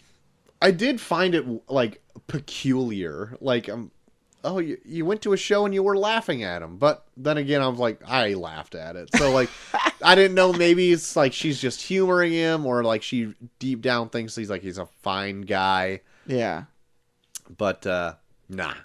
I should have maybe, like, taken a big, huge hint, like, earlier in the movie where he's watching the Murray show with his mother in bed, and then, like, imagines himself in the audience and gets called up on stage and, like, hugs him and starts crying and all that stuff, and then he, like, snaps back out of it and is, like, back in his mom's bedroom. Yeah. And I think that's why they do stuff like that. Like, him seeing that and him seeing Zazie Beetz throughout, like, a lot of like what he sees is unreliable. So like, who's to say like when he was going through those files that he just made up that paper that says he's adopted? Like, he just because there's nothing to really say that he wasn't adopted, that he's just believing now that he's adopted. Yeah. Like shit like that. Like, I don't know. Like he's like an unreliable narrator because you see it through his eyes. Yeah. So like that's why I kind of want to believe at the end that Thomas Wayne was his dad all along. I mean, it kind of like does another 180 near the end when you see a younger picture of Penny, and on the back it says like "Love TW." Yeah. So it's like maybe they did have a little bit of fling if they worked there. Doesn't matter at this point. Nah, not really. Like, maybe if he is or isn't like a real son of Thomas Wayne, I'm just like, I don't know. Whatever's clever, Yeah. feller. That was a very stressed, hard rhyme that didn't work, but I'm pressing on. Yeah. There's a lot of dancing in this movie. Yeah. Like, almost to the point where Joaquin Phoenix is either running like a dope. Like, do you notice that he like has like this huge long Oh yeah. clown like run Oh yeah. throughout the whole movie? And then if he's not doing that, he's just dancing around a room. Yeah. It's very strange. I proved it that I could do the dance in my You kitchen did. earlier tonight. You did it perfect. I nailed it. But like as we said before, like I like the whole idea of him dancing. Where like I think like the first time he kills someone, he dances afterwards. Like it's like his way of coming down from like doing something terrible. Like that's why I like all these. Like he does these things that are mainly used for celebration, but he kind of uses them to cope with the terrible things that he does. Yeah. Where like I know you said you didn't like it so much, but I like it as kind of. That's what makes him the wild card. That's what makes him someone that people can't really relate to because they see what they see as celebration he's doing to cope with the things that he's doing. To add on to the dancing a little bit, so like when he's fully like first time jokered up and he's dancing down the staircase Yeah. that you see in the trailer. Yeah. There's like two cops watching him from the top. Yeah. And the whole time it's like he's dancing kind of in slow motion, and it's to like this whole soundtrack. Yeah. And it's like kind of a Dancing really to Gary Glitter. yeah, he's like it's a pretty cool moment, right? Yeah. Where this whole thing comes to pass. Yeah. But then there's like a 2-second like cop's eye view of him dancing with Yeah. no music, Yeah. just like in real time on And they're one of just the like, stoops. what the fuck? And it's like he looks so ridiculous, and it made me think of that David Bowie, Mick Jagger, like that fucking fake music video where they take out the music and you just hear like their feet scraping on the ground. Or it kind of made me think of like that part in Avengers Endgame when they're watching fucking when they're watching Star-Lord dancing. Yes, that's exactly right. Or like the episode of It's Always Sunny where they go to their high school reunion and they do this whole big dance number and their heads are fucking killing it, but they pan out and they're just like fucking trashed and drunk and it's shitty. That was really funny. But by that 2 seconds you get to like see from their perspective, they like yell at him and cut him off, and then he just like bolts or whatever. Yeah. So that was kind of funny because like a lot of moments of him like doing like a little bit of a dance are played with like a cool like soundtrack behind him. Mm-hmm. And speaking of like the music in this, I thought the score was really good in this movie. Oh yeah. It's like that haunting strings that Yeah. they're just kind of holding out like one note. Yeah. Like I thought it was really good. Like Yeah, if it I made- could find the soundtrack, I would play that. all It the definitely time. like felt like made you feel uneasy. Yeah, for sure. And I even really liked, well, I wouldn't say really liked, but I liked the song choices in this as well. Yeah. I did find that odd Jock Jam song to be The a little Gary Glitter song? Yeah, to be like strange. I don't know why of all the ones in that it's this one. But then you have like, I would almost say like quintessential like Scorsese staples. Like Yeah. kind of like a Frank Sinatra-esque. I don't know. It The kind of soundtrack. reminded me of like that weird part in It Chapter 2 when they like play like Take My Breath Away before like he gets puked on. I never went there. but I don't disagree. No, it's just it just struck me as like being kind of off, like especially that part in it chapter 2 is like, why are they playing "Take My Breath Away" for like a split second as it's getting puked on? Yeah, strange. I don't know. Yeah, it's just strange music choices in clown movies. Yeah, for sure. That's an ongoing. That's the theme of 2019. What else did I want to bring up? So, before we got into spoilers, we're kind of talking about like the initial controversy of them.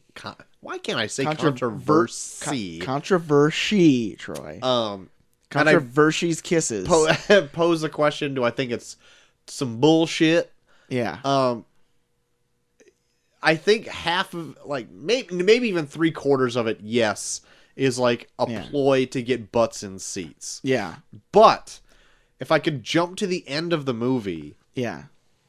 where he is on the Murray talk show, and like, okay, let me preface also this: how the fuck did he get on the show? So like, they have, I guess, like they must have taped his performance from that Laugh Studio Comedy Club. Some people call him. I call him Laugh Studio. Your brain broken, Troy. I have too many things going on there right now. You're gonna get what I say. And they show it on the Murray show as like just kind of poking fun at him, and he calls him a joker or whatever. Look at this joker. So, does he actually get invited back on the show, or does he just show up? No, they invite him. He gets called by like his producer. Like, yeah, that's the thing that kind of rubs me the wrong way too. Is there's so many parts where things happen just so they can play out a scene that's convenient for the plot. Because like again, like when those two clown guys show up, it's for almost no reason at all. Like when he kills the one guy, right, like stabbing him in the eye. Yeah. It's almost for no reason at all. They just kind of show up. Yeah. Like there's like a couple scenes like that where they just kind of make things happen just to help the plot along. See, I didn't think that so much for that scene, because like the bigger guy kind of fucked him over earlier, and he lost his job there. Yeah. So they're kind of over, like they come over to make amends because they found out he like lost his mom, even though he smothered his mom in his bed. Yeah, but the guy fucking hates him.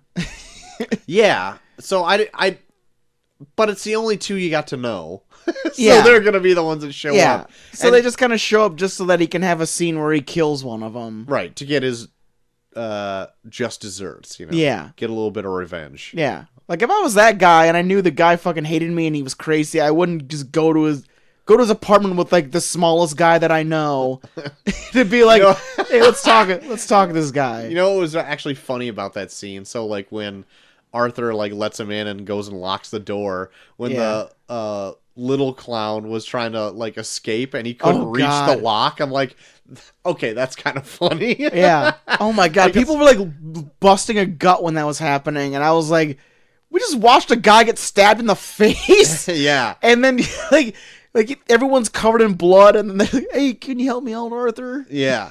Like the irony of that was, I thought, pretty funny. I didn't bust a gut because a guy just got his head snapped. People were into a losing wall. their shit during it, and I was like, what the fuck is happening right Yeah, now? I don't know. I don't think that's an appropriate reaction to seeing that, but it's funny, not in a ha-ha way. It's like funny little irony is what. Yeah. Oh, look at that. Yeah. You can't reach the lock.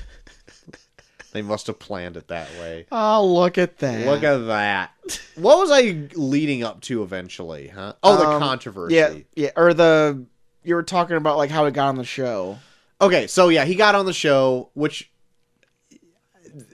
it just makes the people that brought him to the show and had him in the green room had to suspect he's a fucking whack job, right? Yeah. Like, he just doesn't seem right in the head, and they're pretty much gonna let him come on with a gun. Yeah, they don't pat him down. Like, I mean, maybe it's the 80s, so they don't care about this. That's so I'll true. chalk it up to it's the 80s. Yeah. But even then, they're like, they don't have anything planned for him. Like, he's just gonna come out and do whatever he wants. Yeah. And it's like, I don't know if that's a good thing. I Like, know. you know nothing about this guy. And doesn't the Maury Franklin's show seem like the most boring fucking show? Yes! Like, it Okay. looks like it's made for, like, 60-year-old women. Yes. Because, like, even though I didn't hate Robert De Niro as, like, the host. Yeah. I don't think he's, like, a fun host to watch either. No. So, like, Like, when he's not like a Johnny Carson or something. Like, everything he does, it strikes me as, like, geriatric. Yes. Like even I'm how glad they- you agree with me on this, because, like, I was thinking, like, this is a kind of a shitty talk show. Like, Yeah. that's what I was thinking. And this even whole at the time. end, when he's just like, well, as we say every night, that's life. And, Yeah. then they just play, that's life. It's like, this seems like the most old person show. They might have just had fucking Lawrence Welk to be his band leader. There's a fucking reference for you, millennials. But yeah, everything about it just struck me as like, this just feels like something that you find on like fucking TV Land or some shit. Yeah, exactly. Anyway, so he comes on, and obviously he's full on Joker at this point. Well, not full on, but he's like, he's there. Yeah, he's full on. He's on the cusp. I would say he's full on after he takes the action during the show. Yeah. And he, like, kind of riles up the crowd and starts talking about, like, yeah, he admits to the whole world that, like, yeah, I'm the guy he murdered who those killed three guys in the three subway. dudes. Yeah. Because, like, people they kick me when they're down. If I died on the street, you would step all over me. You wouldn't Yeah. even care. Yeah. And, like, this is the point from here on to, like, the end where I'm like, I think some people could take this and run with it. Yeah. Less intelligent people. Yep. You meet me right where I was thinking. Could take like, that- This is what made me kind of hesitant towards like really liking it. Was the end just kind of felt like, I think when you're diving into subject material like this that's really prevalent to this point in time, Yeah. like you need to like, I wouldn't say you have to tread lightly, but at least set up something where like it has a message, and then the message of this was like, well, if they ain't gonna listen to you, then fuck them. Yeah. Let's riot. Like, whoa. Yeah, let's blow this fucking dude's head off on live TV. Yeah, but I didn't even mind that. But it was I like, didn't mind that either, but I'm just like, but like at the end, like you saw these people being like just this entire neighborhood being beaten down, and then at the end they all riot and like beat the shit out of people and fucking set buildings on fire and set cars on fire, and you never really see like a downside to that. yeah. It's just like they're not listening to us, so let's make it sure that they hear us. And then there's never anything after that being like, that was a bad idea. It was just like, okay. Yeah, so much so that, like, so obviously that went out on live TV of him just executing Murray. Yeah. And, like, all of the other people now donned as clowns because of Thomas Wayne's comment. I kind of like the whole ramping up to that. So, like, Thomas Wayne called, like, all these people clowns, and they took, like, very, Yeah. like, offense to that. And so, like, you Well, not wanna even call us offense. It's fucking like, yeah, they clowns? call us clowns and we'll be like clowns. Then we're gonna fucking dress up as clowns and we're gonna protest. And I don't even mind that it was like a whole protest thing. That's kind Yeah. of like a cool idea. But then to the point where, like, yeah, he blows his head off on live TV and he's just like, yeah, I fucking don't care. Like, I'm downtrodden. This is what people get. This is what they deserve. Yeah. And I'm yeah, like- he even says this is what you deserve. And it's like, if you are watching this, and I can just see people taking that last speech and running with that, Yeah. rather than see, like, the beginning of the movie where he has totally obvious mental problems, Yeah. and just not caring about that at all. But the thing and is, then he becomes a fucking pariah. yeah. And like at the very end of this. And then, but then the thing is, like, then you see a bunch of people that are acting like him that you don't see have mental, like, deficiencies like he does. yeah, Even like the person that kills Thomas Wayne and his and his wife, right, you don't know him for anything, right, and he does the exact same thing Joker does, just does it to the Waynes, right.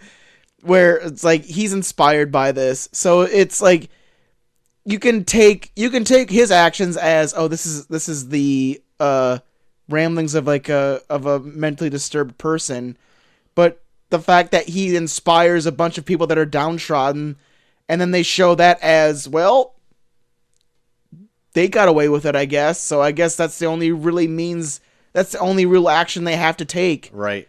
Like, it almost kind of inspires people to be like, well, if you feel like you're disenfranchised and you're being shit on by the people that are the class above you, you should riot and fucking set shit on fire and Right. shoot rich people in the street. Yeah.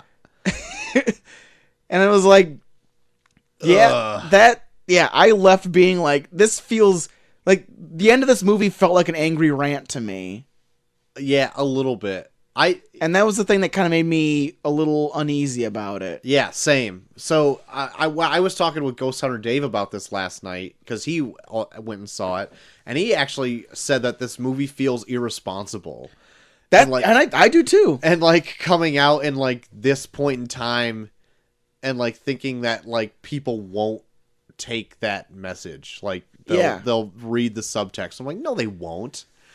They're gonna take what they like and run with it. Yeah, but you see like fucking, it just felt like, I think to be like a message that people can take to heart, like it needs to be something that, I don't know, like this felt like an angry, like I said, this felt like an angry rant to me. This felt like someone being like, well, if these motherfuckers aren't gonna listen to us, then we're gonna fucking burn down their houses, and we're gonna fuck up their neighborhoods, and we're gonna fucking show them what we really mean. Yeah. Where I was like, whoa. Which is weird, like coming from people who are like well off, like making Yeah. this movie. Yeah, but I don't know, but it felt like there was like a whole lot of frustration and anger behind the end of this, and I think it was like it struck me as not much different off from like someone getting on like a 24-hour news thing being like, you know what these fuckers need? They needed this. Yeah. Where I was like, man, putting this at the end of this movie, it's just like, Yeah. like I get like the whole idea of showing people feeling disenfranchised, and like the idea of things not being properly funded, and then like the products of that not proper funding, but then to go off and be like, well, if they're not going to help us, then fuck them and let's burn this place to the ground. Yeah. Then you're not so much like spreading awareness, you're just spreading propaganda, kind of. Yeah. And it kind of pains me to even like bring that even up, because as an art piece, like I don't feel like it needs to be censored. Like they can make any movie they want, and that's not what I'm trying to say. Like I don't feel like it shouldn't ever be that. It's just like a bad time in history for this movie to come out. Yeah. And because like if this movie would have came out in the 80s, it would have been just as popular as like Taxi Driver or whatever. Yeah. Taxi Driver being like a lot of people's like top movies. And it's like, watch that now and it's like, oh shit. Yeah. When there's a mass shooting every week. Yeah. And this also kind of takes the idea of like, I'm not like the biggest fan of like rich people, but it takes, but it portrays anyone that has any wealth of any way of just looking like a total dick. Yeah. You never really get like that idea of like, what about like the people that are rich that just don't understand? Like I think that's like the whole why there's such a discrepancy in like classes nowadays, is just one side doesn't understand the other side. And I feel like this almost kind of reinforces it, where everyone that's on like this rich end is just so fucking just dumb and doesn't really understand this lower class, and then everyone that's down there and everyone that's like on the lower class, you see how they're being like mistreated and how there's no funding and shit. Like, what about like the people that just don't really get it? Like Yeah. the rich people that are just like, oh well, I never really understood that. Right. I've been living in my bubble for Yeah. however long. And I think everyone is like that. Everyone is kind of lives in their own bubble that they don't really understand one side or the other. But with this, it just felt like so angry at the end, especially with everything that was building up to it, where it was just, man, like, it feels like you're kind of yelling instead of just trying to figure out a commonality to try and fix something. Like, this movie didn't want to fix something. It wanted to like burn something down. I think if it was just a tad smarter, it would have really hung its hat on like mental health issues. Yeah. Or if it just focused on Arthur himself, like not really make it a huge citywide thing at the end. I think that was my main problem with it. Like if the whole movie was to show you the product of a person that's never taken responsibility for, and what can happen throughout his life to where he gets to a point where he just realizes that no one's ever going to help him, so he takes matters into his own hands. You take that story, I think it'd be good. But then to take it to where an entire society is disenfranchised and they fight back in this way, now you're taking it into an idea where someone can be like, oh, they all fought back, not this person that I've been following that I don't really connect with, but I'm sure someone in that group I can connect with. Maybe I should do what they're doing. See, I mean, I like that there was a big group at the end, like worshiping the Joker. Yeah. Because it's like, oh man, like that's how he becomes like this. Or that's how he gets henchmen. Yeah, yeah. But they already got the mask. Yeah. So I kind of like that, but it's just an odd time for this movie to come out. Yeah, maybe not even odd time. It just, I don't know. I want to know, like, depending on what's going to happen in the next 10 or 20 years, if how this movie is going to be like reflected on. Yeah. Like if people are going to look back on this and be like, this started a lot of shit, or Yeah. if people are not going to really think much of it, because I don't know. It feels. I'm not going to say it's like full on propaganda, but it feels like slight propaganda towards a particular thing. Okay. Well, with just going over again what the highly popular rating boards are, like Rotten Tomatoes has this at 69, IMDb has it like a 9 out of 10, one of their higher rated movies of all time, but Yeah. Metacritic has it like 58. Yeah. So it's like, it's got highs and lows in there. Yeah. So in like 2 years, is anybody going to be talking about this movie? I don't know. I don't know. Yeah. I have no idea. Yeah. Like I said, Because it doesn't really break the mold. no. And I think I pretty much love this movie up until like the last like 5 to 10 minutes when they have the whole riot and shit. See, I think I was more into the movie at the end. Yeah. Like it's pretty powerful, uncomfortable stuff. I didn't like that they shoehorned in the Wayne murders. But I almost, with my idea that he is the dad, I liked it. But I think I liked the movie overall. So like if I'm gonna go for my grade right now. Yeah. Mixing my two minds together, my film mind and my comic one. Yeah. I'm coming up with about a low B. All right.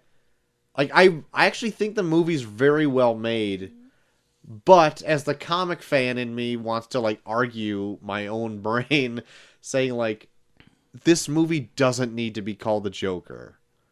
Like there's no need for it. But I think what they did was well made. So like that's where I'm giving it the B status. All right. Well, yeah, I'm not like a big comic fan, as you know, but I think with what they do with the character of Arthur Fleck becoming the Joker, like knowing what the Joker becomes, I think it lends itself to the story when you see all these eccentricities to who he is, where if it was a character that wasn't the Joker, then it wouldn't have as much impact seeing these things that he is and what makes him who he is. So I like the fact that it's like a Joker origin story. Uh-huh. And yeah, like I think if it wasn't for like the end that just kind of felt like they were just kind of like trying to inspire people to start a riot, I would probably give this like an A, like a really high A, but because of that I'd probably give it like a B plus. Like I love this movie all the way up until the end where it just felt like he didn't really know where to go to give like an impactful message to try and inspire change, and instead he just told everyone to go out and fucking burn your neighbor's house. Yeah. Yeah. Where that almost like how Dave said, that just kind of felt irresponsible. Yeah. Well, there you go. There you have it. Joker. Yeah. Let us know still your thoughts on it. We had some people file their thoughts onto the Twitter sphere. But what do you think? Now that we've talked this movie to death, did we change your mind? Uh-oh. Could you change ours? Are you going to stop listening to us because we told you something that you thought otherwise? Write in at reviewpod@gmail.com or hit us up on the Twitters. You can do that. Do it. All the plugs at the end of the show. But before we get to the end of the show, is there anything else that you've been into Well, last week? as you know, Troy, I saw the movie Rocket Man because I was do that. blasting I some do know fucking that, Elton yeah. John before we started. Yeah. And this is way better than Bohemian Rhapsody. Great. I don't care what anyone says. This movie is far superior to Bohemian Rhapsody because Bohemian Rhapsody is a piece of shit. But Oddly enough, I think I asked your mom about this movie because I think she saw it during like a party at your house. yeah. But right before, and I think she said she liked Bohemian Rhapsody better. Yeah, she did. She told me that too. And What a I don't get it. crazy old lady. But but like I can see why she would like it, like Bohemian Rhapsody more, because I don't know. I feel like Rocket Man would be more up your alley too, because it's a musical. Great. So they use Elton John's music in like kind of far out there scenes Uh-huh. to kind of like explain parts of his life. And yeah, and that's why I like this more. Like it feels like you're watching someone instead of watching Bohemian Rhapsody where it was someone took Freddie Mercury and was like, well, let's play up things that we kind of knew about him, but mostly let's just do a fucking like movie jukebox where we fucking play up songs that everyone knows and be like, oh, let's make up a weird fucking story about how we made this up. Right. Like that's pretty much the whole fucking movie. But with this is like the whole movie starts with like him going to rehab and then working through like, why am I into drugs? Why am I an alcoholic? Like why am I a shopaholic? Like why do I do the things? Shopaholic. Yeah, no, don't get me started. But but like why do I do the things that I do? And like you're watching, even though like you can see how a lot of the things in his life probably weren't like true to life. It's probably what was true to life to him. And like Elton John was like kind of close in the production of this. And I don't know, it felt more like someone working through like parts of his life as opposed to Bohemian Rhapsody that was just kind of like fun scenes every once in a while. Yeah. And it felt like an actual story that you could follow in Rocket Man. And like his use of music was like really interesting, and where it was like it wasn't just like the song that you know, it was like kind of like stylized versions of his songs played up like in musical form where it fit the mood of the scene and what he was trying to convey in that one part. Is it kind of like in the style of like that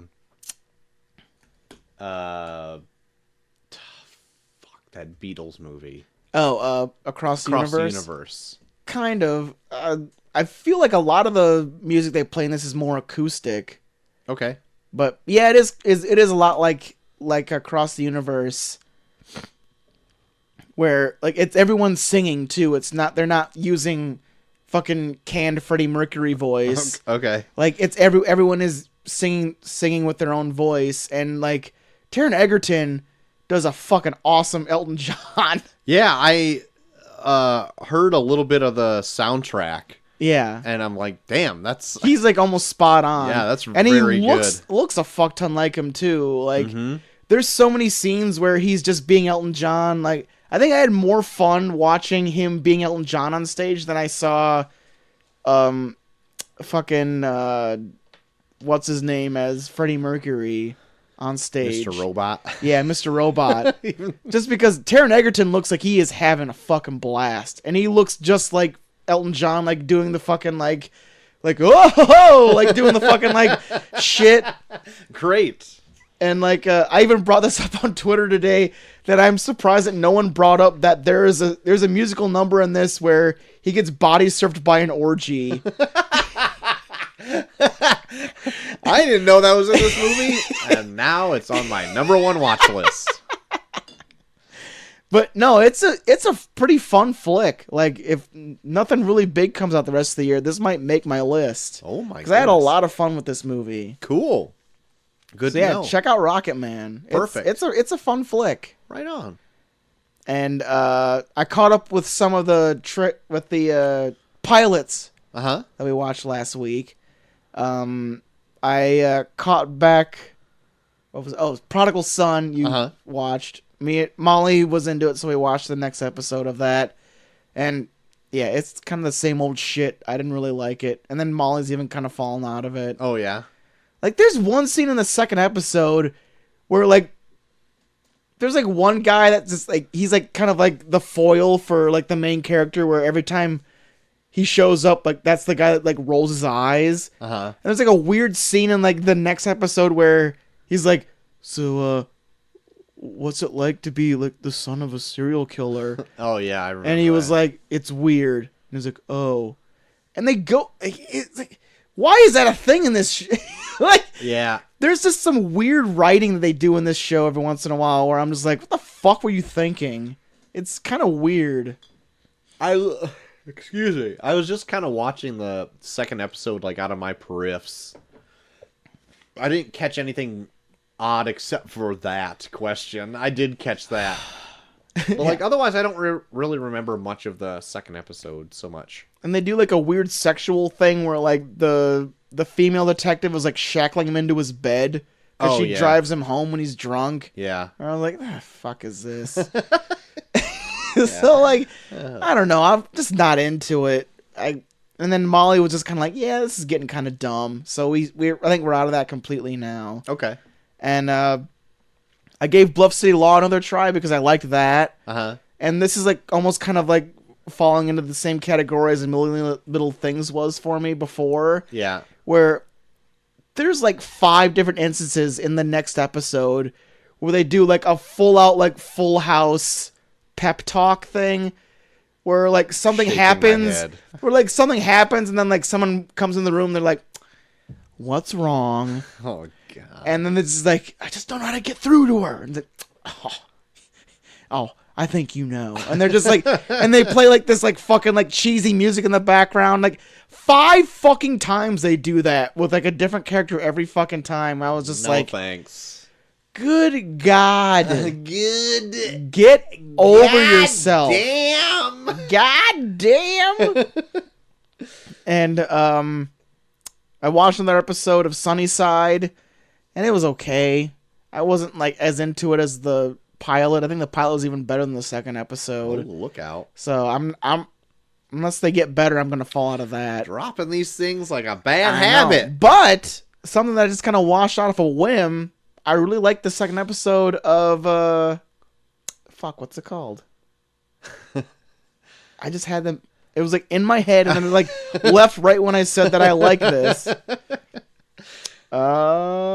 Fuck. Is it one we watched? Yeah. The animated one. No. Bless the hearts. No. God damn it! Why Which can't one I is think it? of it? The one with Colby Smulders. Stumptown. Stumptown. I liked the second episode of Stumptown a lot. I didn't catch the second episode of that, but I want to see if me and C Danger can continue. I doing that. feel like as I was watching it, I was like, why didn't you put this shit in the pilot? This makes it so much more interesting because they go more into Jake Johnson's character, where like he got out of jail and like I guess he did some kind of job with a bunch of guys, where like one of them is like, well, do you have your share of the money? And he's like, well, look at this fucking bar. This is my share of the money. And they're like, well, like the boss is getting out of jail and he wants his share.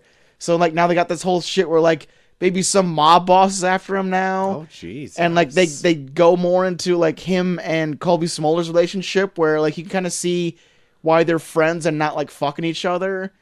And like even she's a lot more fun in this, where like she gets her ass kicked more, where she, like by the end she's like, God damn it, just get this fucking over with. Where like it almost made me like her more, where it feels like an actual job that she's trying to do. Like even like make this second job like more of like kind of like a throwaway thing, where like some guy just hires her to find some girl he went on a date with, and then he finds her, and then she's like, his fucking check bounced. And then when she like goes to find him, there's just a whole bunch of shit happens around her, and she was like, I shouldn't even fucking asked. Should just let this go. So she's just like so fucking fed up by the end. Perfect. So like I like the second episode a lot more. So I might get back into Stumptown because that second episode's a lot more fun. Cool. All right. Anything So, else? One more thing. I caught, because it was on YouTube for a little bit, so I actually was able to watch it. I watched the first episode of AEW Dynamite. Oh, really? Yeah. And you know what? It's like there were things that I didn't like, but it was kind of a breath of fresh air. Yeah. I really liked it. Great. What did they do compared to like WWE that's like refreshing? Like it felt more fun. Okay. Like everything like on a WWE show feels so like restricted and very planned out. Like with this, it felt colorful. Like the commentary feels more fun. Like JR and Tony Schiavone and Excalibur feel like they actually are having fun calling these matches, as opposed to like making sure they don't say the wrong thing so Vince yells at them. And like I don't know, like the matches weren't structured like the way I usually like them, but it was like it felt like like when I'm on on an indie show, like I can tell when like the people that are behind it are having fun, and I felt like there was way more fun being had on this show than like on a WWE show. Cool. Where everything feels more like lined out and restricted. Like it just felt colorful and everything felt more easy, and I was like it felt like infectious. All right. So I if I have a chance, I might watch this weekly because I just felt like I was having fun. Is it so would it be on anything where It's you on watch? TNT. So obviously I don't have that, but Yeah. is it like on I don't know. anything I else? tried to find it on Hulu and it wasn't on there, but I'm trying to find a place where you can watch it. So the one on YouTube, it was just like an illegal rip. So Yeah, put it because I on tried there. to find. I think I had like a little bit more left to watch, and I tried to find it today, and it was already taken off. Okay. Damn, that always happens to the good ones. I know, but no, it was. If I can find a place to watch it, I'll definitely watch it every week because it felt different and it felt fun. That's cool. Yeah. And it's not 3 hours long or whatever. No, it's 2 hours. Perfect. Yeah. Wonderful. I didn't get too much into anything this last week. I did finish up some reading to do like a block of Imperious Rex filming yesterday. So that was fun. And we recorded our last episode of Imperious Sex. I saw you posted their first episode, and I can't wait to see it. Yeah, and also, yeah, so we recorded the last one of it, so they're all done. And then the first episode went up today, and it's about sex criminals. Yeah. And I saw fucking Dave in a goddamn banana hammock. I could already hear the thirst trappers fucking. Oh my god. The first comment on the Oh, video fuck. was silly nuts or something like that. And Dave, all he said was, thanks? Silly nuts. It was so... I'm going to pull it up right now because even I read it. I'm like, the fuck does that mean? Silly nuts. I doubt he even said silly nuts anymore. But here we go. Pulling it up. What's up, sec? Oh, jeez, there's Oh. me. Yeah, the first... Almost, it said, yo, funny balls. Dave's response was, thank you? I actually had to go back and rewatch the video to make sure there weren't any shots of balls popping out. So there you go. Dave in a banana hammock, now worried that his junk is on the internet. Dave, what are you doing? Dave is gonna get stalked by some. If he scary isn't people. already. There's gonna be some scary people just showing up at his house sometime, and it's gonna be like, why did I ever do this? But anyway, that's all I've been really into. So check out all that stuff coming out on the YouTubes either once every 2 weeks or maybe even every week until probably the end of the year because we got a ton of stuff filmed already. We just got to, I don't know, wait to see if Dave edits or not. But that's all I've been into, JT. All right. Just that stuff. Just my other stuff. Your other stuff. Yeah. Otherwise, I've been working a lot of overtime. All right. Not really doing anything else. I cannot put it past you. Very good. So, JT, if people want to talk Joker with you, we're going to do that. Be sure to get all those incels ready at Bucky for One on Twitter, also Bucky for on Instagram, Bucky for on Snapchat. Troy! You can find me at Troy to the Max on Twitter. You can find us both at Review Pod on Twitter. While you're there, you can vote for the Tournament of Random Movies. We got Mortal Kombat versus V for Vendetta. Cast your vote. Cast your vote! It's important. Vote or die, bitch. Vote it down, motherfucker. You can find our show almost everywhere on the internet, but some places include Stitcher, Spotify, Google Podcasts, and Apple Podcasts. Oh my god. If you do listen to us on the latter, you can rate and review us, because if you like the show, that helps other people definitely find the show. And if you want to write in, you're always more than welcome to do so at Always. reviewpod@gmail. Oh my goodness, Whoa. gmail.com. The email give you a huge durst. Dursted. Do people still understand that reference? I wonder. Does it matter? Sometimes I wonder. Oh, Jesus, I'm doing it again. I killed them all. I do actually have an email while we reading it. Whoa. We can mail Doing scream it up. these end of show emails. It didn't really correspond with any other things going on the show. okay. So I'm still gonna play a mail scream, so very fuck good. you. All right. Fuck all y'all. For our mail scream.